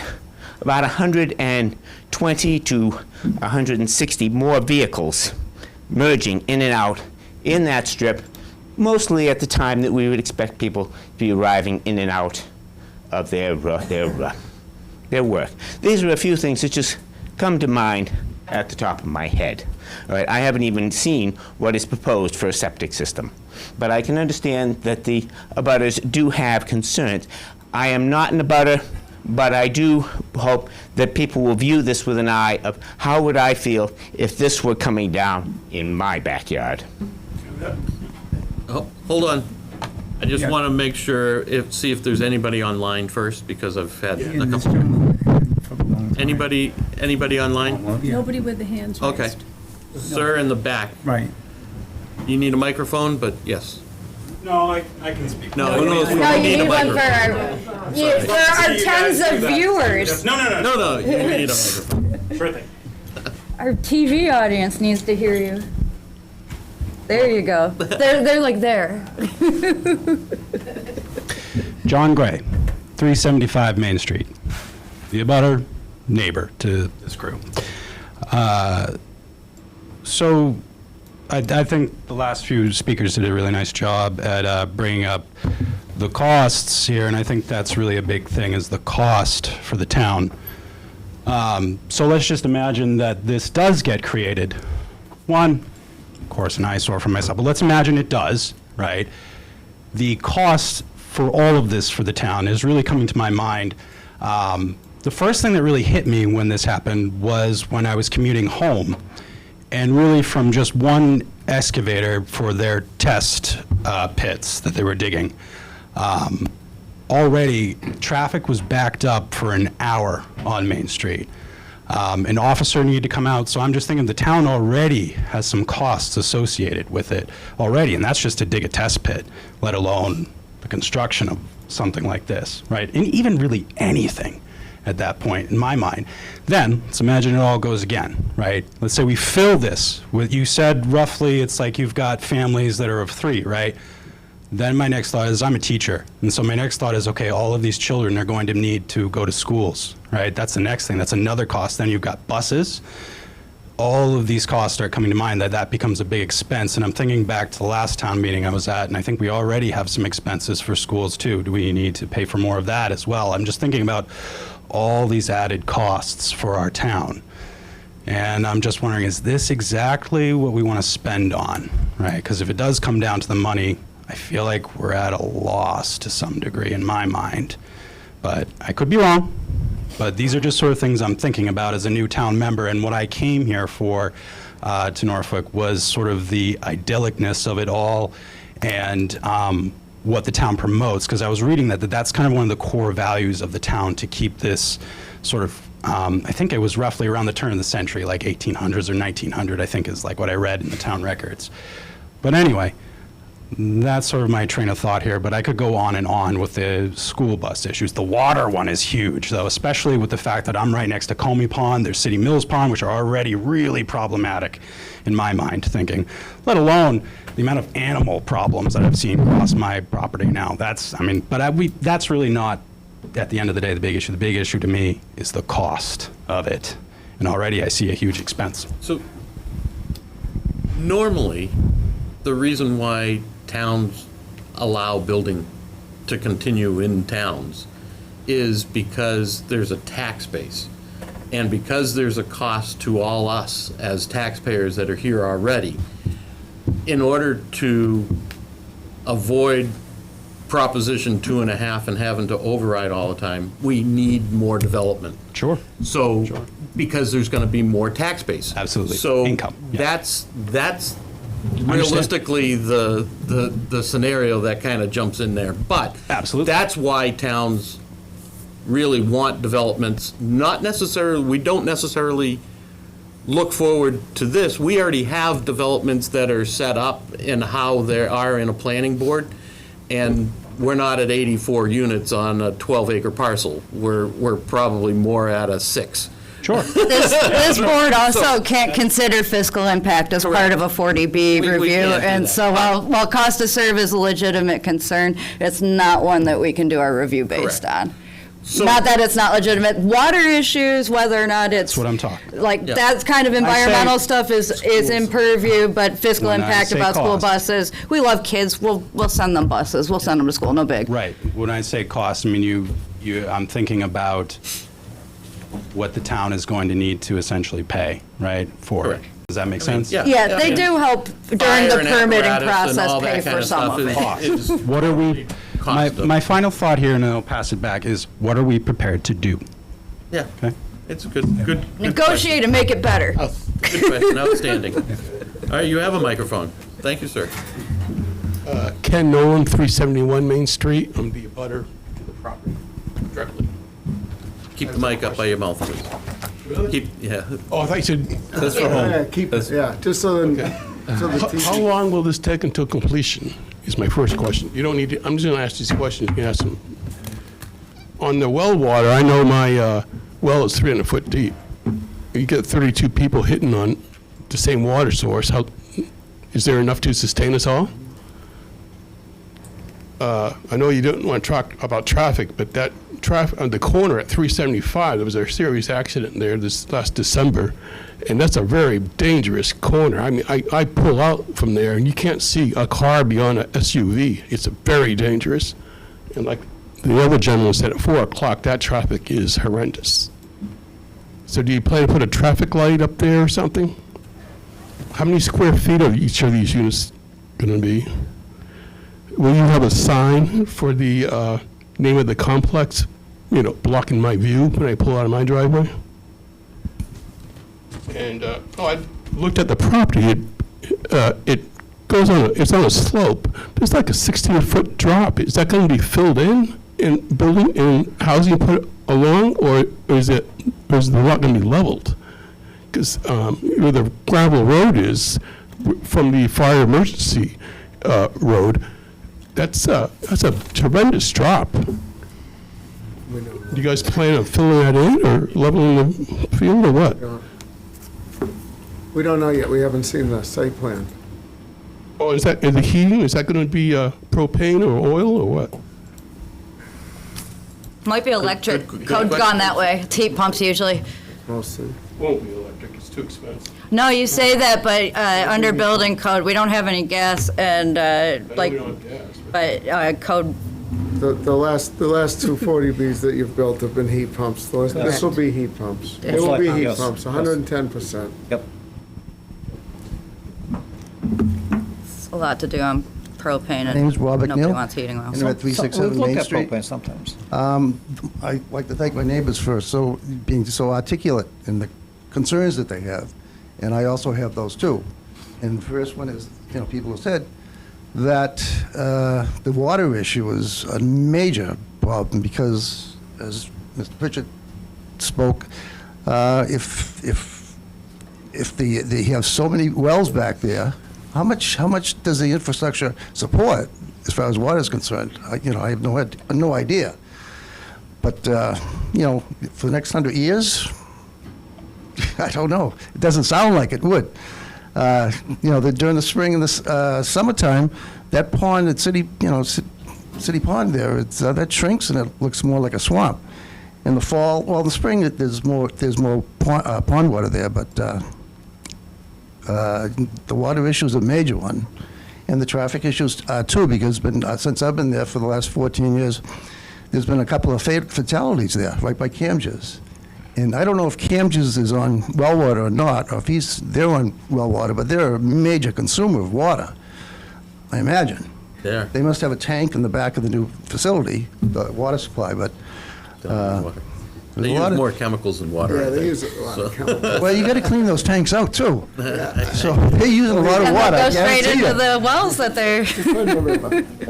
I've worked in enough manufacturing jobs that water consumption is a major cost and a need for business. Yeah, I agree. Where are the horses? We have to look at all of it, so this is the very first preliminary. Preliminary. Yeah, that Yeah, the one. well water, that's a major issue. That is a huge issue, and that was even in the beta report that they're concerned. They said one for each lot. Beta's concerned with the effects of the well drawdown by such a development, and so there needs to be studies done for that to come to that conclusion. Some of that will be addressed in the plan that we're going to be submitting. It's not unreasonable that we have Peter Dillon, who's our, Peter? A hydrogeologist who will do the studies on the drawdown and who will do the studies on the aquifer and where all the wells are and all that sort of thing, and that'll be also in a report of some sort.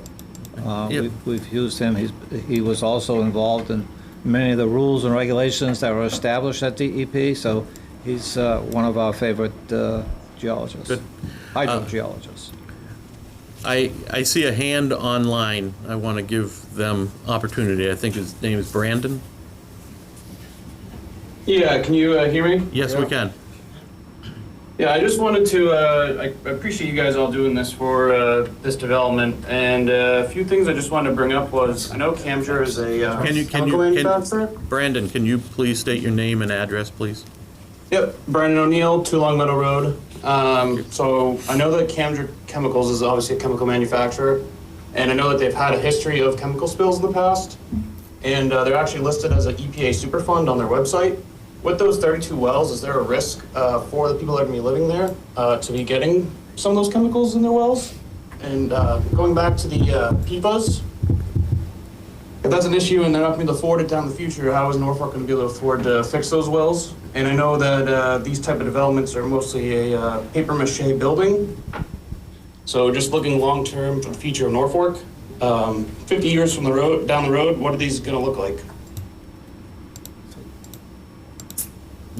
Good questions. I don't have answers for you tonight. And we don't have any render, you don't have any renderings, do you? Yes. Yeah, architecturals were submitted, and Yeah, they did. And I saw it. I would take offense at Yeah. the reference to paper mache. They're Yes. very nice They have- quality buildings. Right up on the screen. And they have to adhere to building Well, codes of these are Massachusetts. above, well, they, of course, the way they're built, they have to meet the code. Of But course not they only do. that, but the design, there's a they're- lot of thought that's gone into this They're design. A energy lot, if you see, I'm sorry, They're all Energy Star homes. They're developed to the top notch. yes. Insulation, I've seen them all be built here. I've actually inspected quite a few.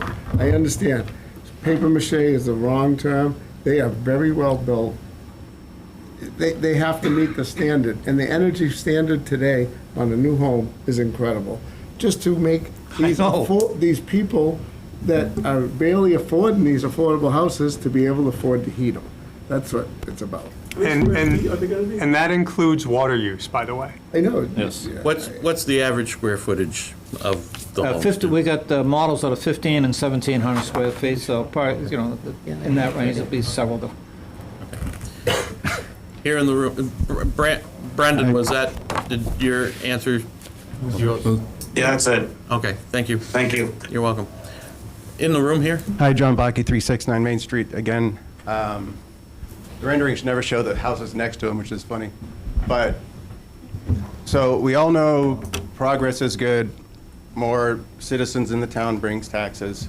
And I know it's just it's a dumb point, and this is the first attempt, this is the first go at this, but that's just a giant sardine can, and it's gonna look weird in the town. And I just want to say that again.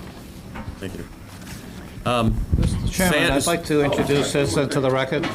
Okay, just. I'm sorry, I wasn't finished. God bless you, the civil engineer, you had no tools to work with, and I can't believe you did that with what you had. Yes, I wish to point out to the board that I thank you for commenting on the fact that the tax base really doesn't play into this matter. Because the fact is that if you look at the tax situation, the cheapest land almost always for a town is open space because it draws no services whatsoever. And it'd be really difficult for any development to compete with that. So, I mean, we really don't want to get into that analysis. They could be revenue positive, to be fair. It's a residential development. I've seen studies in New Hampshire, and that very rarely happens. It does happen, though. It does. It is It could be revenue positive. The more density they get, the more the more diverse their housing profile, the more likely it is to be revenue positive. It happens on occasion. It's not impossible. I have not seen a study that's shown that happen. I will admit that my data comes from the state of New Hampshire. I suspect you, back in the day when we still Thank did you. fiscal impact, you've seen some too. Sandra, I understand that you have It's your $1 hand million raised. in permit fees alone. Sandra, online? Oh, you can just put it right there. Thank you. Sandra, you there? I am, thank you. You're welcome. Hi, I know it's You have only the first to meeting. state your name and your address, please. Okay, Sandra Minot, 8 Eric Road. Yep. So I just have one comment. I'd like to note for the record that there is a jurisdictional question regarding whether the City Mills Pond impoundment is a river. Does it function as a river or a pond? That We would would be a good question to ask somebody. Conservation would have an answer for that. Oh, that's a legal fight. And I understand why you're asking that question. Yeah, that's a buffer difference. Yep. It's a good question to ask. Thank you. It's not a river. I understand, and I agree, the Conservation Commission is the technical authority, so my request is simply that the ZBA ensure that the project Absolutely. cannot proceed until the assumed classification is reviewed and completed and documented. Agreed. Agreed. Great Thank you. question.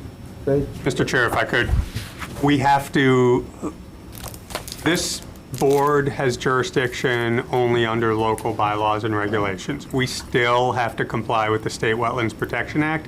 Nothing you do, nothing we're asking this board for as a comprehensive permit affects that. So It might change your design a It bit, might though. change your design, so. it might. but I- It's mostly like a practical matter as opposed to, For like, people out there, we're not asking for, and you could not give us any waivers from the State Wetlands Protection Act or DEP's regulations. Correct. Of course not. We had a wetland scientist out there too before we began design, and that bank, or the edge of that pond was flagged as bordering vegetated wetlands. So we have a wetland delineation report to back that up as well. But he classified it as a pond and not a river? Classified it as bordering vegetated wetlands. He didn't classify it as a pond or a river, though. that wasn't what he's looking at. He was looking at the soils and whether or not they had vegetation that was Right. typical of aquatic soil. I understand.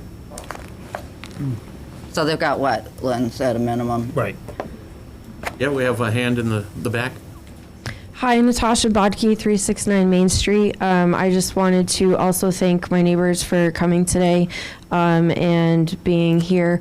I wanted to again mention the water issue. I will say that we are on well water and we cannot drink our water without having it put through a water softener and filtration system as it stands right now. So that is definitely a concern along with the draw on the water. I also wanted to bring up the traffic situation. We have had numerous vehicles actually turn over in front of our homes. And so I understand that there was a traffic study done, but I don't know how valid it is because coming around the bend can be very dangerous and trying to pull out of our homes, as Ken said, can be challenging. And then lastly, we were wondering if the abutters have any say whatsoever in whether or not, like, to vote on whether this goes forward, because based on the plans that we've seen online, it is going directly up to our property lines.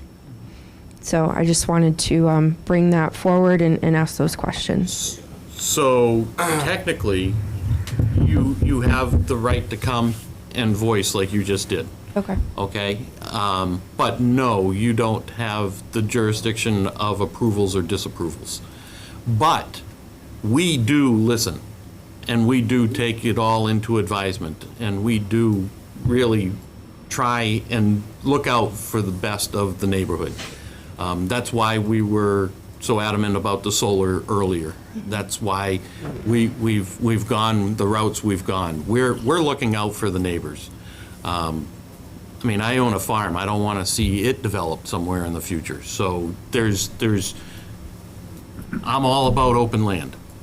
And this is very congested, and we would love to see it more open. But let's see what we can come up with, and let's try and do it the way that we're allowed to do it through the state regulations. And that's where we're trying to. We're kind of forced into it because of the state, and I think it meant well for the 40B scenarios in the future, in the past, but there's been a lot of them that have come about, and in reality, in towns like Norfolk, the years that we've been doing it, we haven't necessarily gotten even closer to our 10%, if you want to call it that. So how good is it actually working, is my question. And is there other ways to do that within the town? And we've changed some zoning things in the town to try and make it so that we're not going down the 40B side of life. And because I think it behooves and benefits the town to have more say in the development than what we do get. One of the concerns that was brought up tonight that I will be questioning is the elevation from the front to the back of the 16 feet. One of the things with the 40B is all other permits disappear. So when all of a sudden they start excavating and normally you can move, X amount of sand off of a property. 500. You can move unlimited amounts. And all of a sudden you've got, LaRusso sand pit over there taking out all the sand. And we've got a crater instead of a hill. Those are the things that we're going to be looking at and trying to make sure that that's not happening. Those are big issues that we are concerned with. And I think you should be. They can't really show us the grading until they work on the stormwater plan because it'll change. Yeah. So, and that pond, it really does. It goes down to almost nothing certain times of the year. So it does act more like a stream or a river or something than it does a pond. That sediment needs to breathe. Yeah. Can I make a statement? I want to make a statement regarding the wells, just so you realize. They have to prove potable water to us before they can get a building permit. If they can't drill test wells there and get us clean water, they get no building permit, just so you realize. They don't have to give us a septic design until they have occupancy of the buildings. But they have to prove to us, through all their geologic, that they have the supply in the aquifer under the ground. They have to. If they can't prove it, this goes nowhere. Okay. So that's most likely their first thing they're working on right now, is proving to the building inspector how we're getting portable water to 84 units. Okay. All right? Thank you. And Mr. Chair, to your point, I know you know this, but we're going to be giving the board a grading, a cut and fill plan, like all of that you're going to be getting. Yes. I know you know, but just, again, for. But those. Just too early right now. Just so homeowners know. That'll be ready on the 15th. That homeowners know that, the 40Bs do somewhat circumvent a lot of permitting that we already have in towns. So they've already circumvented the planning board by coming to the zoning board first. I mean, that's one of the biggest things. So the planning board's out of earshot of it in one sense. And so it puts a lot of weight on our shoulders, but we're up for the task, and we're looking to do this, and we are welcome to receiving anything that you guys have, because we're looking out for you first and foremost, because you're there first. So we want to know what's going on. We don't want to I just had a development put in and abutted my property on Seekonk Street. It originally started as 104 units. It ended up being 44. There's still, I think, some issues with the 44, but it's there, and it's on a rock. I mean, so I have streams through my property now that I didn't have. But Yeah, may I say Still one more lots available thing? in the sub behind my house. Yep. Sorry, I just want to say that I just want to clarify that I'm not against the affordable housing part. I think that's excellent. I think it's amazing. I had a sibling who was living with us for a while who could have benefited from that, and unfortunately it was taking too long and they ended up leaving the state. So I just wanted to clarify that the affordable housing portion is amazing, and I think it is necessary, and to bring, more housing to Norfolk, but I just think that the location and the current design is not well Maybe they'll desired. bump up the affordability to 50%. So there's only so many different lots in this town that you can create a 40B on. I just want you to understand that, right? So we have to get to numbers. We don't have a choice, all right? We do. We could buck it all, and we could all be at a 5% tax override instead of looking for 2.5. I mean, we could have bucked the MBTA, right? And we wouldn't have that funding. You have to. You don't have to accept it. We can modify it and mold it to our Norfolk's look, all right? If we don't like the Swiss Chalet look, all right, we can ask them to change the look, but we can't ask them to change that the units are the same whether they're affordable or not affordable. There's rules and regulations that the state says. We don't have 10%, we have 5% in town, all right? Will we ever get to that? I don't know. We have some big Not an projects ownership on the other profile. side of town that are over 100 units that we could. I think it's a great opportunity for people in this town that work in this town that can afford houses in this town. I've been here over 50-something years, all right? If I didn't have my grandfather's house, I couldn't afford to be in this town, all right? That's just the way I think of it, so, all right? Because we have a prison here, we go. You get nothing. State does not always pay mitigation for the prison, so we have a non-taxpayer. And just so you know, we don't have one prison, we have 4. That's true. We have 4 in Norfolk. But you know what they have? They have a sewer plant. They do have a sewer plant. And we've talked about it often, and we are pushing, we're pushing a lot. We're pushing a lot. What else? Yes, sir. David, it's Chris Metcalf. Yeah, go ahead, I'd just Chris. like to say something, because they need to put it into their planning, and we heard it a little bit earlier. The cost of long-term maintenance of the system. For instance, they're talking about a commercial industrial septic system. That has a lifespan. And you brought that up when you discussed the fire storage tanks. The sewer system has a lifespan of maybe 20 years.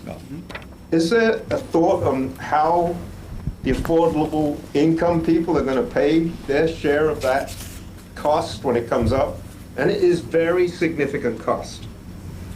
Treatment standards and keeping up with operators, Chris, thank you cybersecurity. thank you for your question and your concern. I think those will be addressed as we go along.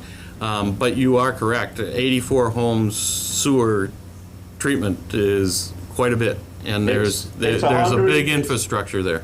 There's an actual operator that you need. There's a human. It's hundreds of thousands of dollars operating costs per year. It is. You're correct. Absolutely. It's going to be condo fees, obviously. Yeah, but it's not, I mean, sorry. Mr. Chair, we'll talk about anything you want to talk about. I do need to say that the financials go through the state. That's not something. Yeah, but they're not the ones who actually fix it and pay. They're not dealing with it in 20 They're not. years. Yeah, they're not dealing with the Understood. impacts. My point is, we have to make the economic case. I understand. And we have to demonstrate, and the affordable units pay a proportionally lower share of the association fees.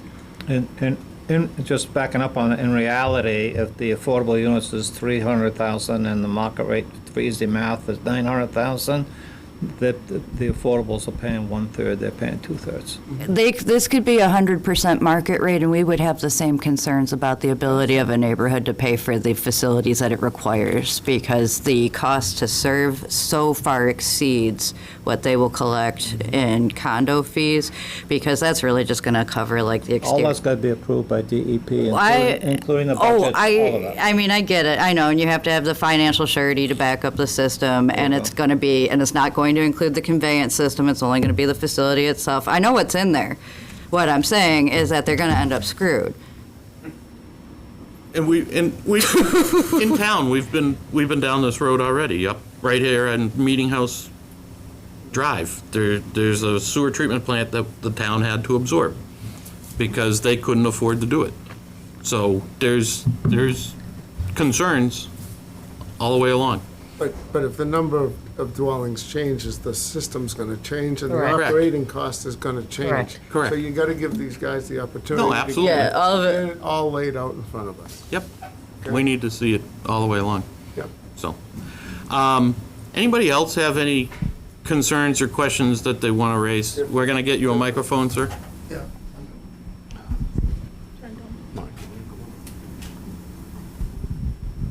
Anthony Andrade, Winter Street, Rehoboth.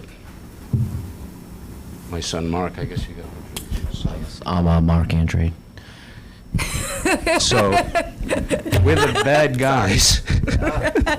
We live in Rehoboth, and we want to crowd your town. Yeah. So I want to put my face out there. Any problems, any concerns, you'll be seeing us. Please don't throw rocks.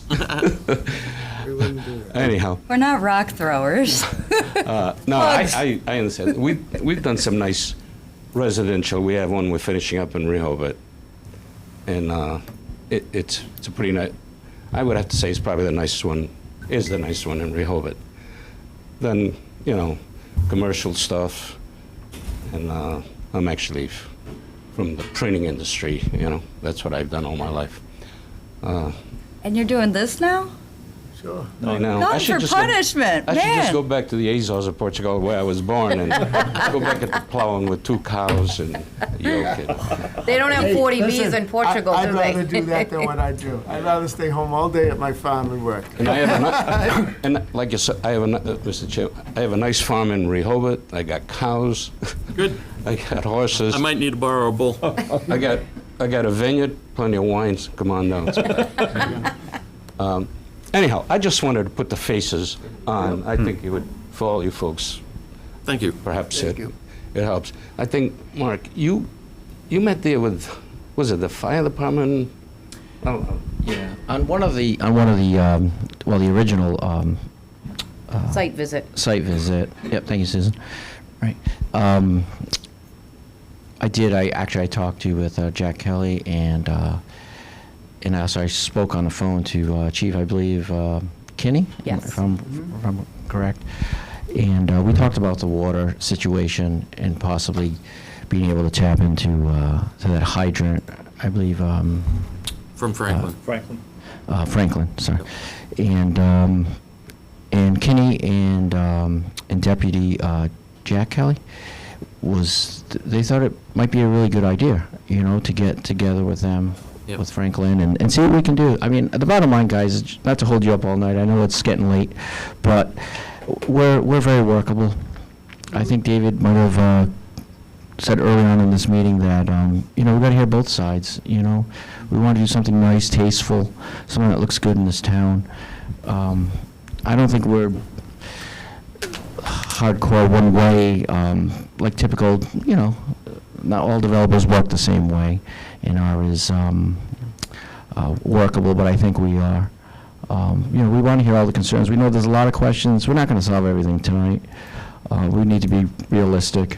We need to give you guys what you need to see, and have a great engineer, a great 40B specialist here, Paul and Eric and Brad, and see what we can do here. I mean, you know, I'm not absolutely in love with everything until everybody's happy. On both sides, it's a win-win. Well, that's never going to happen, but we'll get to 40-40. So anyway, I just want to say we're I think you'll see in the future that we're very workable and understanding.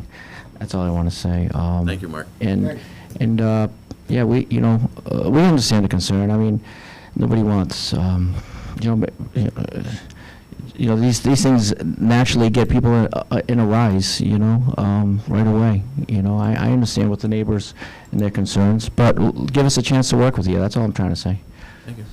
Yeah, one thing I was a little disappointed is when we first started talking about this a while back, and by the way, Mark and his sister Lori owned the property.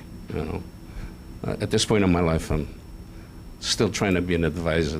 I don't know how much they listen, but when people started talking about 3-4 story, 50-unit apartments and this and that, right away I said, it's not, guys, please, I thought this would be much nicer.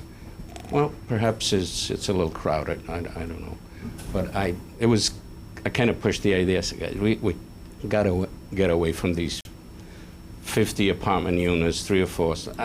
For me, that I wouldn't want that either. So, thank you so much for your time. Thank you. I appreciate it. Thank you. Thank you. Who was on that call? I'll attest. That. David, I have another question. You brought up something earlier. Yes. You said we had 180 days to do what? We have, To get a waiver to their statutory timeframe. Wait here, but are we on the hook to provide something within 180 days? Technically a decision. That's what the state puts forth. That doesn't mean that it's etched in stone, and that a waiver on both parties, by both parties could extend it, but If yes. there are deficiencies in the application and whatnot, we're still negotiating. It is common This is course my to first- extend. This is my first go around with this, low-income. Moderate. Low and moderate, low mod. It's Both. 130,000, that's not low income. No, it's crazy. 40B. It is here, though. Probably high income. He lives in one. But it's not low He income. doesn't No, qualify. he doesn't qualify, that's right, no. His income. All right, so the 180 days is a target, but It's a target. It is a can be statutory adjusted by timeframe. either party? Yeah, It couldn't be. Not by us, it actually has to be the applicant. So you're gonna have to start coming to these meetings. Yeah, you're gonna have to stay home Three sometimes. times a week. That's a little harsh. We have a question on the floor. We need a microphone. While she's getting the microphone, we did the math. It's November Hello. 16th is the. Hi, I'm 100 day Amanda period. Gray from 375 Main Street. Just wanted to do another just thought from us fellow abutters. Just also speaking to the Azoring guy here. I'm also half Portuguese and I've been to the Azores, and one of the beauties of that is the openness, and that's one of the things that this kind of takes away from our property is the openness and the peacefulness, which is what brought us to this town. So I would just like for it maybe to be scaled back. I know that something has to be done probably, but if it could be scaled back, that'd be nice. Thank you. Appreciate it. I can stand 6 instead of 4, you know? It's de minimis. Stagger it a little. It's cool. All right, do we have anybody else who wants to or see anything? If not, what I'd like to do is, What's the plan for next meeting then? next meeting, I believe you have. Yeah, that's what I was said Next earlier. meeting, I do believe is groundwater and traffic. And traffic. No, Just traffic? Yes, what I'd like to do at the next meeting is to have our traffic engineer present his study. Yep. And prior to that, he would have conversations with your traffic consultant. Yep. They could talk between themselves as professionals, and then report back to you and the whole board and the audience regarding traffic. I think that will take up a better part of an evening. So what you're saying is my traffic guy and your traffic guy need to go do lunch? Yes, And that's then they right. come back here and tell us what they had? Yes. Okay. Well, And you know, There's a little more to it than that. It is not informal. well, I'm going to say that our traffic engineer, Vanessa Associates, I think has been hired by the town of Franklin, not Franklin, but the town of Norfolk, also Franklin, but no, to do their peer reviews. So they're both real highly respected professional traffic engineers, And the study always works for who's paying. No, that's not I'm kidding. I'm kidding. That's the joke about traffic studies. Let's hear from Rich. No disagreement there, but there's a third leg on the stool, which is the town officials need to be part Yes. of that conversation. Yes. So that. Part of which conversation? The traffic. The town. Yeah. So the fire chief. Police. Police. Chief. Sure. Land use DPW. department, so forth, so we. Yeah, with all due respect, typically, the fire department would have already commented on our plan, and we haven't, we'd be glad to meet with them. I know Mark has met with them quite some time ago. We would love to get their input, but we haven't gotten any yet. Well, you have. Not anything, I haven't seen anything So from if you any go back to the mass housing letter that was submitted as part of the PL process, Yes. PEL, there was comments raised there, there was comments raised in the site visit. We're talking about traffic specifically at the moment, but Yeah. just, then traffic was raised as well, Yeah. as well as the water. There's a bunch of things that, But there again, if whoever wants to get, if you want to have, another way to approach this is to have a workshop that we can have a room, for, 6 or 7 people to discuss not only traffic, but any other issues. And that's and the regulations encourage that sort of thing. So we're more than happy. My only point was that we want to make sure the local officials. You want the DPW director Yeah. there, which we don't have. You want the fire chief. We might have one soon. Well, July 13th. yeah, it'll be a little short, I but guess my concern though is, why are we going to do a traffic study if we don't know if there's water yet? So, if I could just, Yeah. the traffic study's based on 84 units. It's not going up. Yeah. Okay. So if the traffic works at the current 84 it'll proposal, work. it's going to work for fewer units. We're not going to be ready in a month. We're going to submit site plans and drainage calculations and stormwater, all of that, in about a month. There's no way to discuss it meaningfully at a meeting in a month. That's why I think Paul was suggesting traffic, because traffic's only going to get better, and we can keep the process moving in a month. Okay, I see what you're saying. I understand the stormwater, but you still haven't answered the portability of the water. So that would be. I think that you need that answer first, that you have water. I think you're working on that. I mean, that's going to be part of it. We're working on that, and that's And I that's a understand it's state- your gamble. Yeah. I get it. I understand it's your gamble. The I traffic's. just mean, like, if we're into this thing for 6 meetings and all these hours, and then there's no water. That's the cost of service. We care, sometimes we care for no reason, but we're gonna care. I can tell you that these guys aren't doing this with a concern that it's all going to be for nothing. Like, yeah, we don't want to waste your time, you don't want to waste your time, but they're spending a lot of money every time they come here, and they're not going to do it if they have a concern. If I get it, but nobody knows what's down there. That's all I'm saying. Yeah. I've done 1 million geothermal wells, I've done 1 million wells overall. I have wells that produce less than 2 gallons a minute at 700 feet that have been fracked 3 times. You can't get potable water out of it. Then we can't get a building permit, then we can't do it. I But we're understand, not but you're going gonna go through all that process. But that's fine, because you're That's the- allowed that's to the- by right. we'll be in a position, hopefully in a month, to update you on what Portability. progress we've made on that. Okay. But we are hoping to just keep the process. We need help from the Board of Yeah, Selectmen, we well need taken. help from others regarding the water through Franklin. We can't do that by ourselves, because they're not gonna listen to us. They will listen, but they're not gonna do anything. Oh, I mean, do you feel that? You're, it's on you to come up with potable water. It's not on the town of Norfolk I to. understand. So He's looking for a partner because they have a gross problem that would be better if we helped. I hear you. Well, I get it. And I think better for the people that you're I trying to get it. represent. We hear you.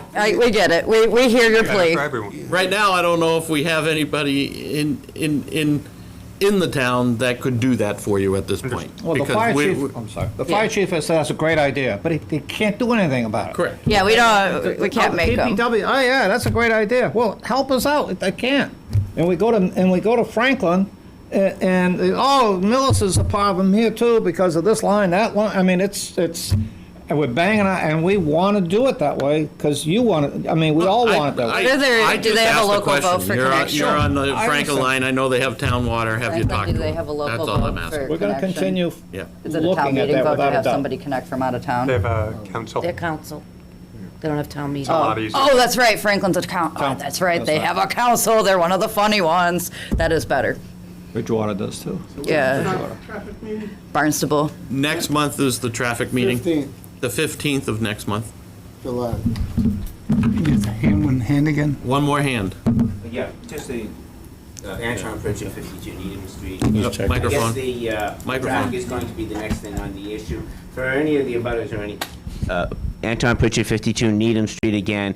My understanding is the next issue up is the question of the traffic. For any of the abutters who might be interested in doing their own sort of independent research on the situation, I assume that one of the applicable metrics of the situation might be to look so many 100 feet from either side of the curb cut of this development, how many accidents have happened, how many tickets have been given within a certain period of time as presently given. Does anybody happen to know what the radius is that we're looking at, okay, so that these people can more intelligently research issues as to what the present Engineer. applications I'm like, this is an engineering standard, this is a practice issue. What is the standard? He's welcome to take a look. Yeah, at the traffic just like report. sightlines don't have A lot of that information that he just asked for is actually in the report. It is. That's all in the report that they've submitted? All the crash data Yep. information. So that is public knowledge? That has already been created? Yes, Yeah. that has already been created. So, And that is available, which, the planning board? through our office? Rich, On the that- website. yeah, it's on the It's on the website. website, I Yeah. believe. The report's about 200 pages. Yeah, it's- when you're having a hard time sleeping at night, Mr. Anton, you can. Hopefully can- it's properly indexed in the. It probably is. It's all there. It's all there. Hopefully look this up quickly. Well, if you go on the zoning board of appeals website, you can hit the drop-down menu, the traffic report's right there, you can pull it, it's a Okay, PDF. zoning board of appeals. Yeah. Yes, sir. Traffic Yep. report. Yep. Okay. The traffic studies require an engineer's stamp on it, so they're basically certifying their whole professional reputation on the methods that they use in the study. There's other plans there as well that can be downloaded. Yep, there's a lot there. The whole application. Whole application's there. Elaine, would be the time for the 15th? We had the 7 o'clock with the Pond Street Solar. I think we're gonna call tonight on questions and discussions, and we're gonna reconvene on traffic next month. Probably, maybe, I thought they said that they weren't Does that traffic ready. engineer have, so Beta is definitely doing your traffic review? That's my understanding, Okay, yes. so we have your permission to contact our traffic engineer, to contact the traffic engineer? Work through our staff on that. Okay, sure. And then, Coordinate with staff so that everybody's present be that at the needs to next be. meeting, July Sure. 15th? Yes. Yeah. Right. If everything's ready. You wanna keep it tight with the solar, or give it space for next? Oh, guys, you guys gotta wrap that up. I- They gotta make progress. You gotta give at least 30 minutes. I would say 7:30, I like we don't- did tonight, I 7 don't and think it will 7:30. be much longer, because it's gonna be pretty simple. They're gonna either provide us... update us. Made What's progress or not, that's why I'm saying it's, maybe that would be a 15-minute one. Might be. Might be. What's 7 to I hope so. 15? I'm always hopeful that they'll clean things up. Yeah, let's do You guys gave them a- 7:15. Panels are in, Let's we're do all rock and rolling. 7:15. Yeah, Okay. you guys gave them a firm, but 7:15 for 7:15 for you guys next Right. month. All right. July 15th. Yes, All sir. right.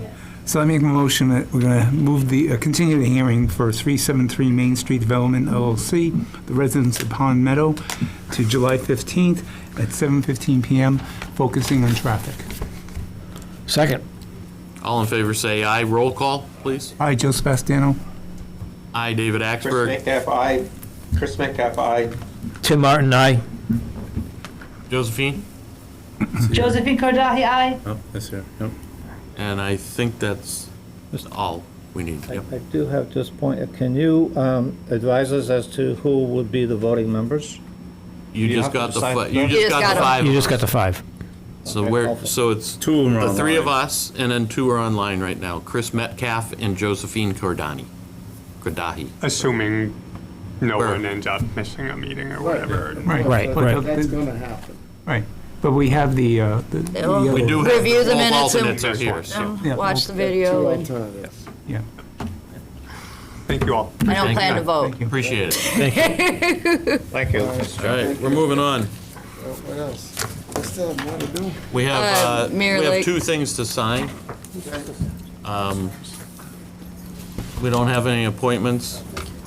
Town planner, do we have an update? Just as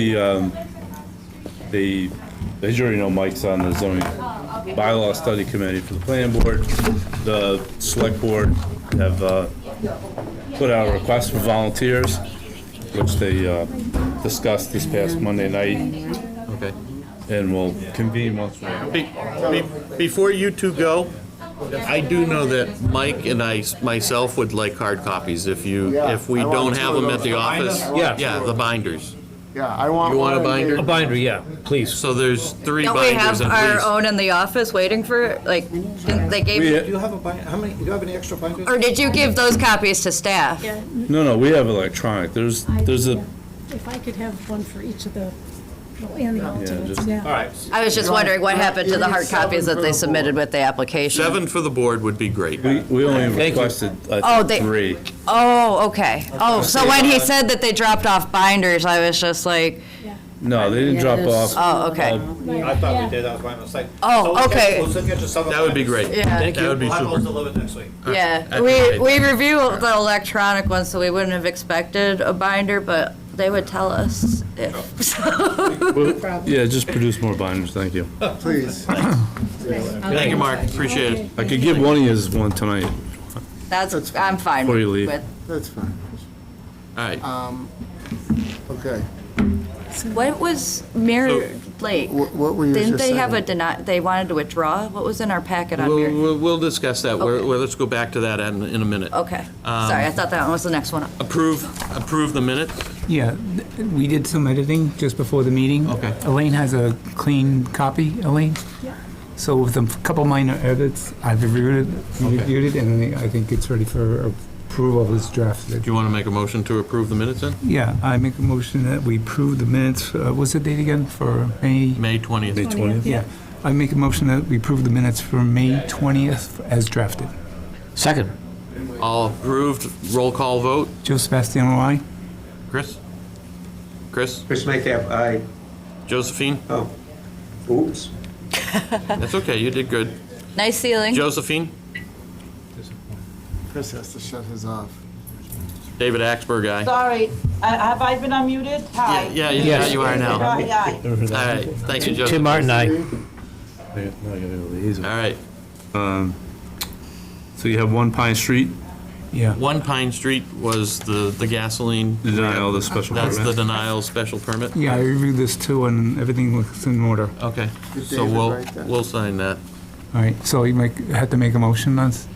No, we've already Oh, voted we've that. already voted on it. All we have to do is sign it. Okay, Just sign yes, it, yes. but I just- But everything looks good on the right. 43 Mirror Lake, they did submit a letter to Before we go to the withdraw. letter, do we want to sign it? If we sign it, the letter doesn't have any pertinence. I'm talking to the board. We're not deliberating or anything else. We were submitted a letter that asked to remove it, but we've already made a decision. So my understanding is, and I know withdraw it. we can withdraw, we are allowed to, according to council.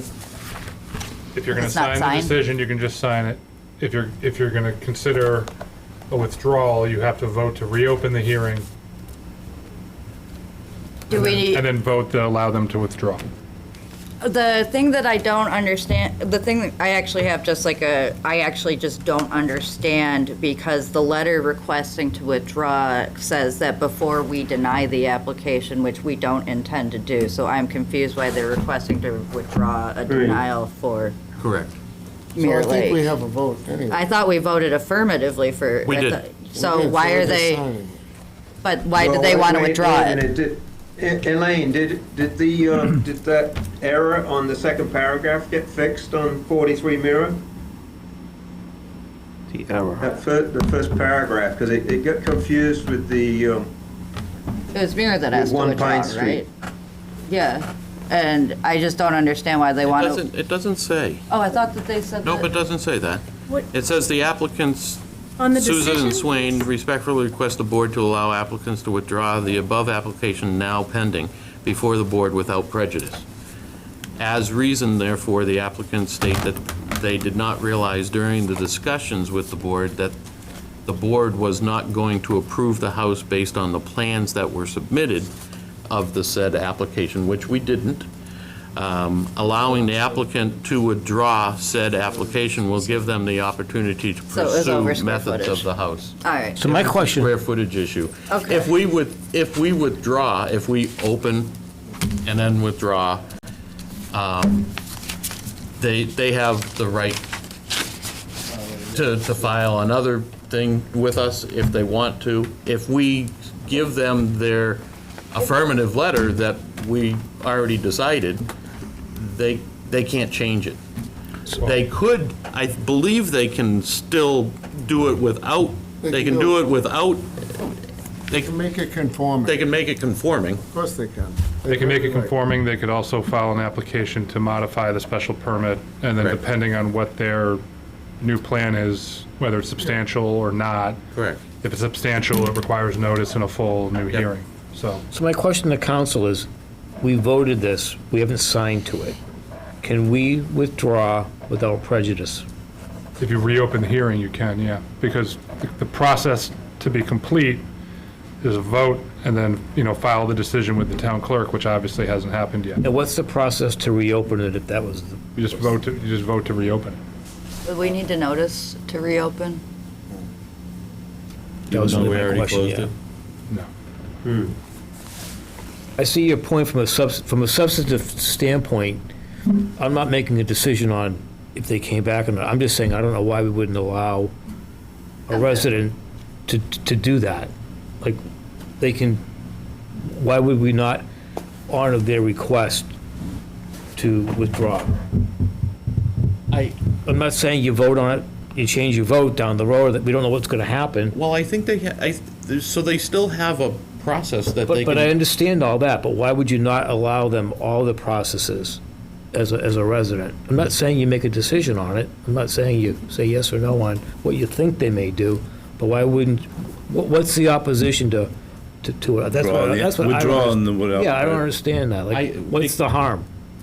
I don't know if there's harm per se, outside of that we gave them ample opportunity to speak. We heard all of their arguments, and we came up with a good affirmative solution Decision and for 1 Pine Street? approval. Oh, no, this one. Is he talking And about Pine Street? to now go back on that would be that they open it back up and they can come in with something else or whatever. It's just more time, more energy, effort, but also why are they doing it and why was it why was it wrong in the first place? I'm not I don't understand that, saying it's and I right don't or know if wrong. that's our I'm not saying it's wrong or right. I'm just saying, you got a resident who comes in, for whatever reason, they're asking to withdraw an application, and we're saying, no. It was after the vote. It was after the No, vote. that's what I asked council, can you do it? Can you do it? My concern realistically is that there were a bunch of abutters in the affirmative that were here during the Oh, no, during I'm the not hearing. saying dismiss what the abutters, I'm not saying change your decision. Just saying, Those abutters agreed to the house at that 500 I square fully, I'm footage. not arguing the point, the substantive point, I'm just saying, why would you not allow a withdrawal? I guess I kind of just don't, are they just not planning to do anything now? I have no idea. I have no idea. My only question is, if they're planning to, I'm just like,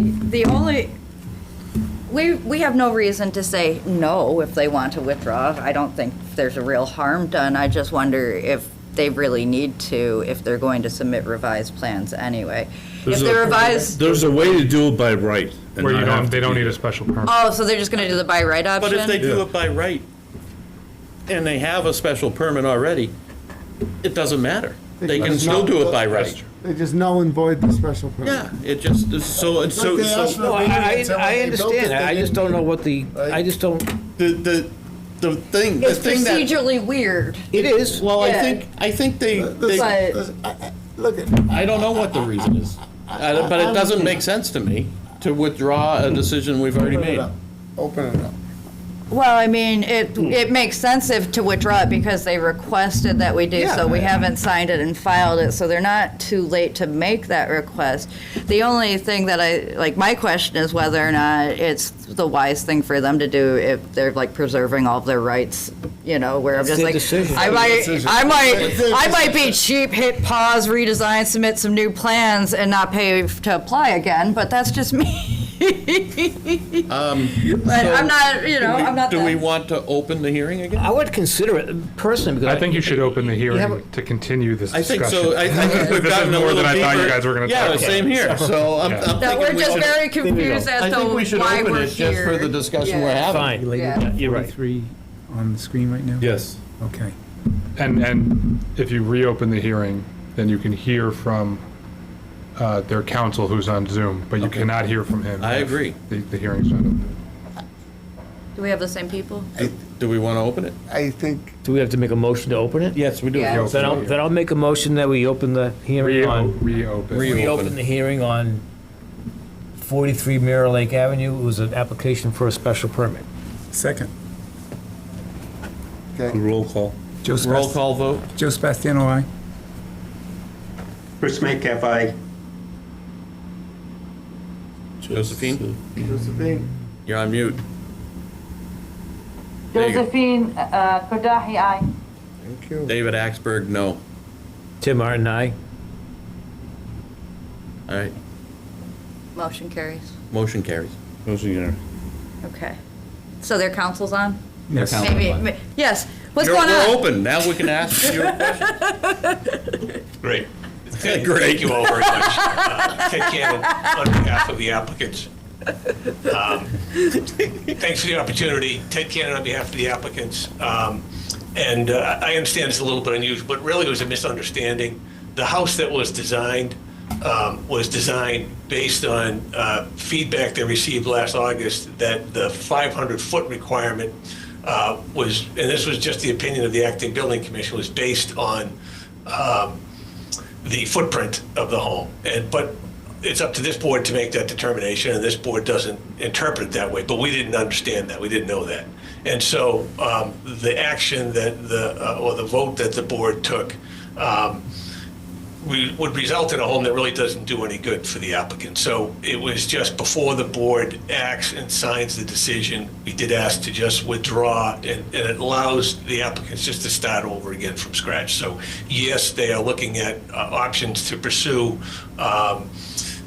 ways that do not require any zoning relief. And they may look at options that require just a side yard setback for an accessory structure. So they're looking at all those things. It's just easier to start from scratch rather than come in, hey, we have this, we want to modify. Well, what changes do you want to make to that? If it's based on the habitable area, it's just not workable at all. So it's just not something that's any use to them. So we just respectfully ask to be able to withdraw it without prejudice, so they can go back to the drawing board, look at other designs. If they don't need relief, great. If they do need relief, we'll just come back with a clean slate. And, we understand now how the board views this particular issue. That's cleaner. Yeah. That makes more sense now, hearing what you had to say, so I'm kind of glad we opened it. I want to be clear. I want to be clear. The zone, it says 500 square Square foot feet. additional living space, It doesn't, say. it just says 500 square feet. okay? 500 square feet, so that That's it. doesn't matter. So it doesn't have to be living space, but how is? Well, no. How is this to It's a his matter of advantage? how you interpret it. Interpret, yeah. Apparently, they heard from the previous or interim building inspector that only had to do with the, size of the foundation. When you discussed this at the last meeting, it seems like you all determined that it was habitable living space. It was So always that, you intended interpreted for, it differently than what they were told by the previous building commissioner.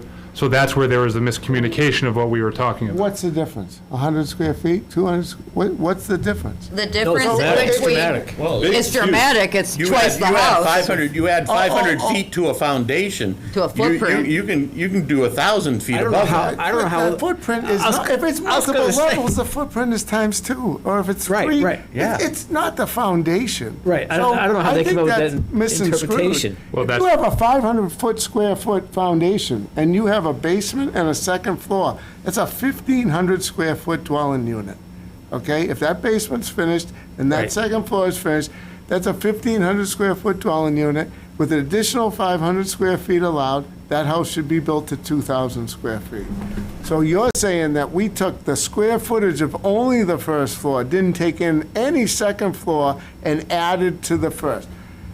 What we were actually looking at I would was, say that we should just look back at it and say, just go to the tax assessors. What does it say? That's how I do it in my town. Tax assessor says it's 1,148 square feet of living space.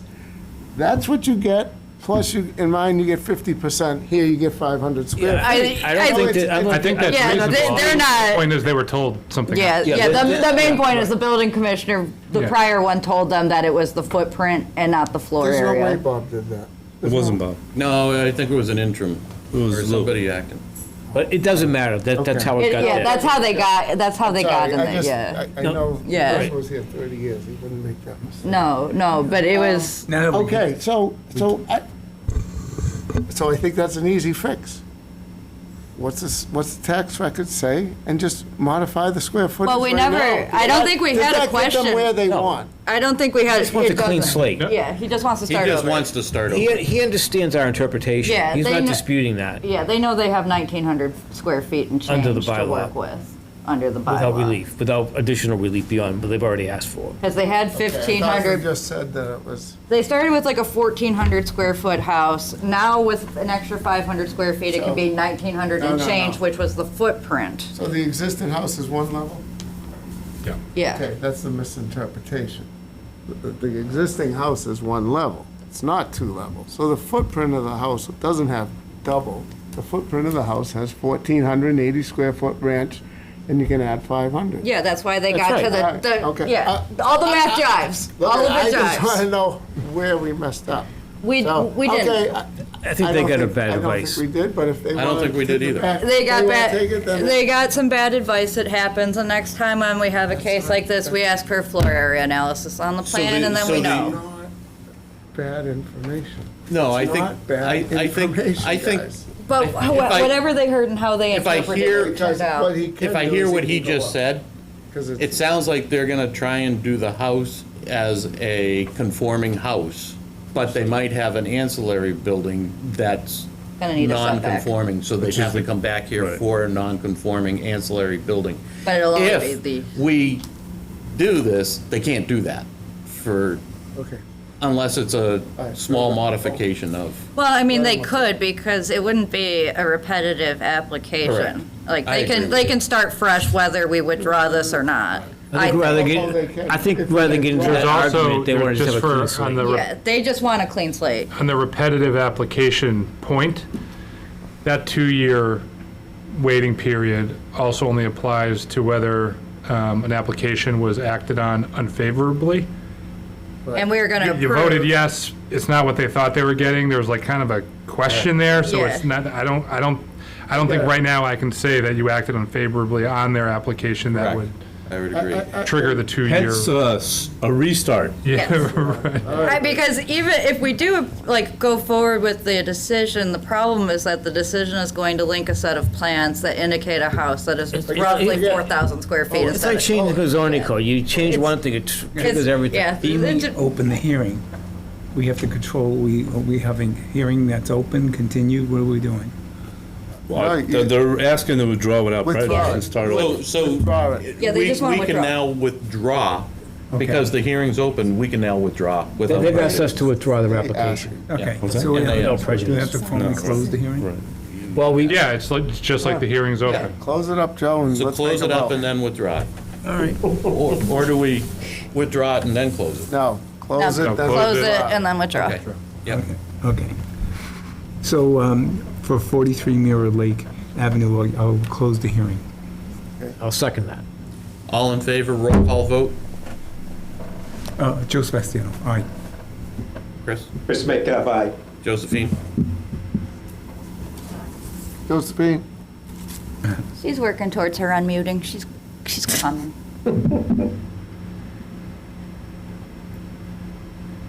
All right. David Axberg, aye. Tim Martin, aye? Josephine, we still here? Josephine? She might be sleeping. You still have enough for your motion, Carrie? Yep. You have 4. Yeah. All right. Now if you want to get a motion, Now we need a motion to Withdraw. Allow them to withdraw without prejudice. No prejudice. Make a motion that we allow the applicant for 43 Mirror Lake to withdraw this application for a special permit without prejudice. Second? Joseph Sebastiano, aye. David Chris Axberg, aye. Metcalf, aye. Tim Martin, aye. Josephine? No. It's all right. Sleeping. Still We're good. lost. She's Motion still carries. snoozing. Motion carries. Motion carries. You done? That's it. I think we can. Thank you all very much. Appreciate it very You're much. welcome. Thank you for all your efforts for the town as well. No, thank you for your explanation, because Yeah. honestly, Yep. I wasn't following that line of reasoning. Thank you. until Yeah. said No it. problem. Thanks for hanging in all night. Okay, Thank you. Good night, thank you. Yep. Thanks. All right, so you don't have to worry about the decision, and hit Pine Street. Pine You Street. sign it when you're ready. Yeah, Okay. which one were we signing for Pine Street? One Pine Street? No, Should we- I have one in front of Should we me. close? Oh, no, I have. Those think are we just for should. you guys to look Okay. at before a meeting. Anybody want to make a motion to close? Oh, I make a motion that we close the hearing for, All of it? You're closing your meeting. Close the whole meeting. for June 17th for at 9:47 p.m. Second? All in favor, say aye. Roll call vote. I, Joe Sebastiano. Chris Metcalf, aye. David Axberg, aye. Tim Martin, aye. Josephine? Anyone? Anyone? No, She's already closed it. That's good. Thank you. Josephine's closed.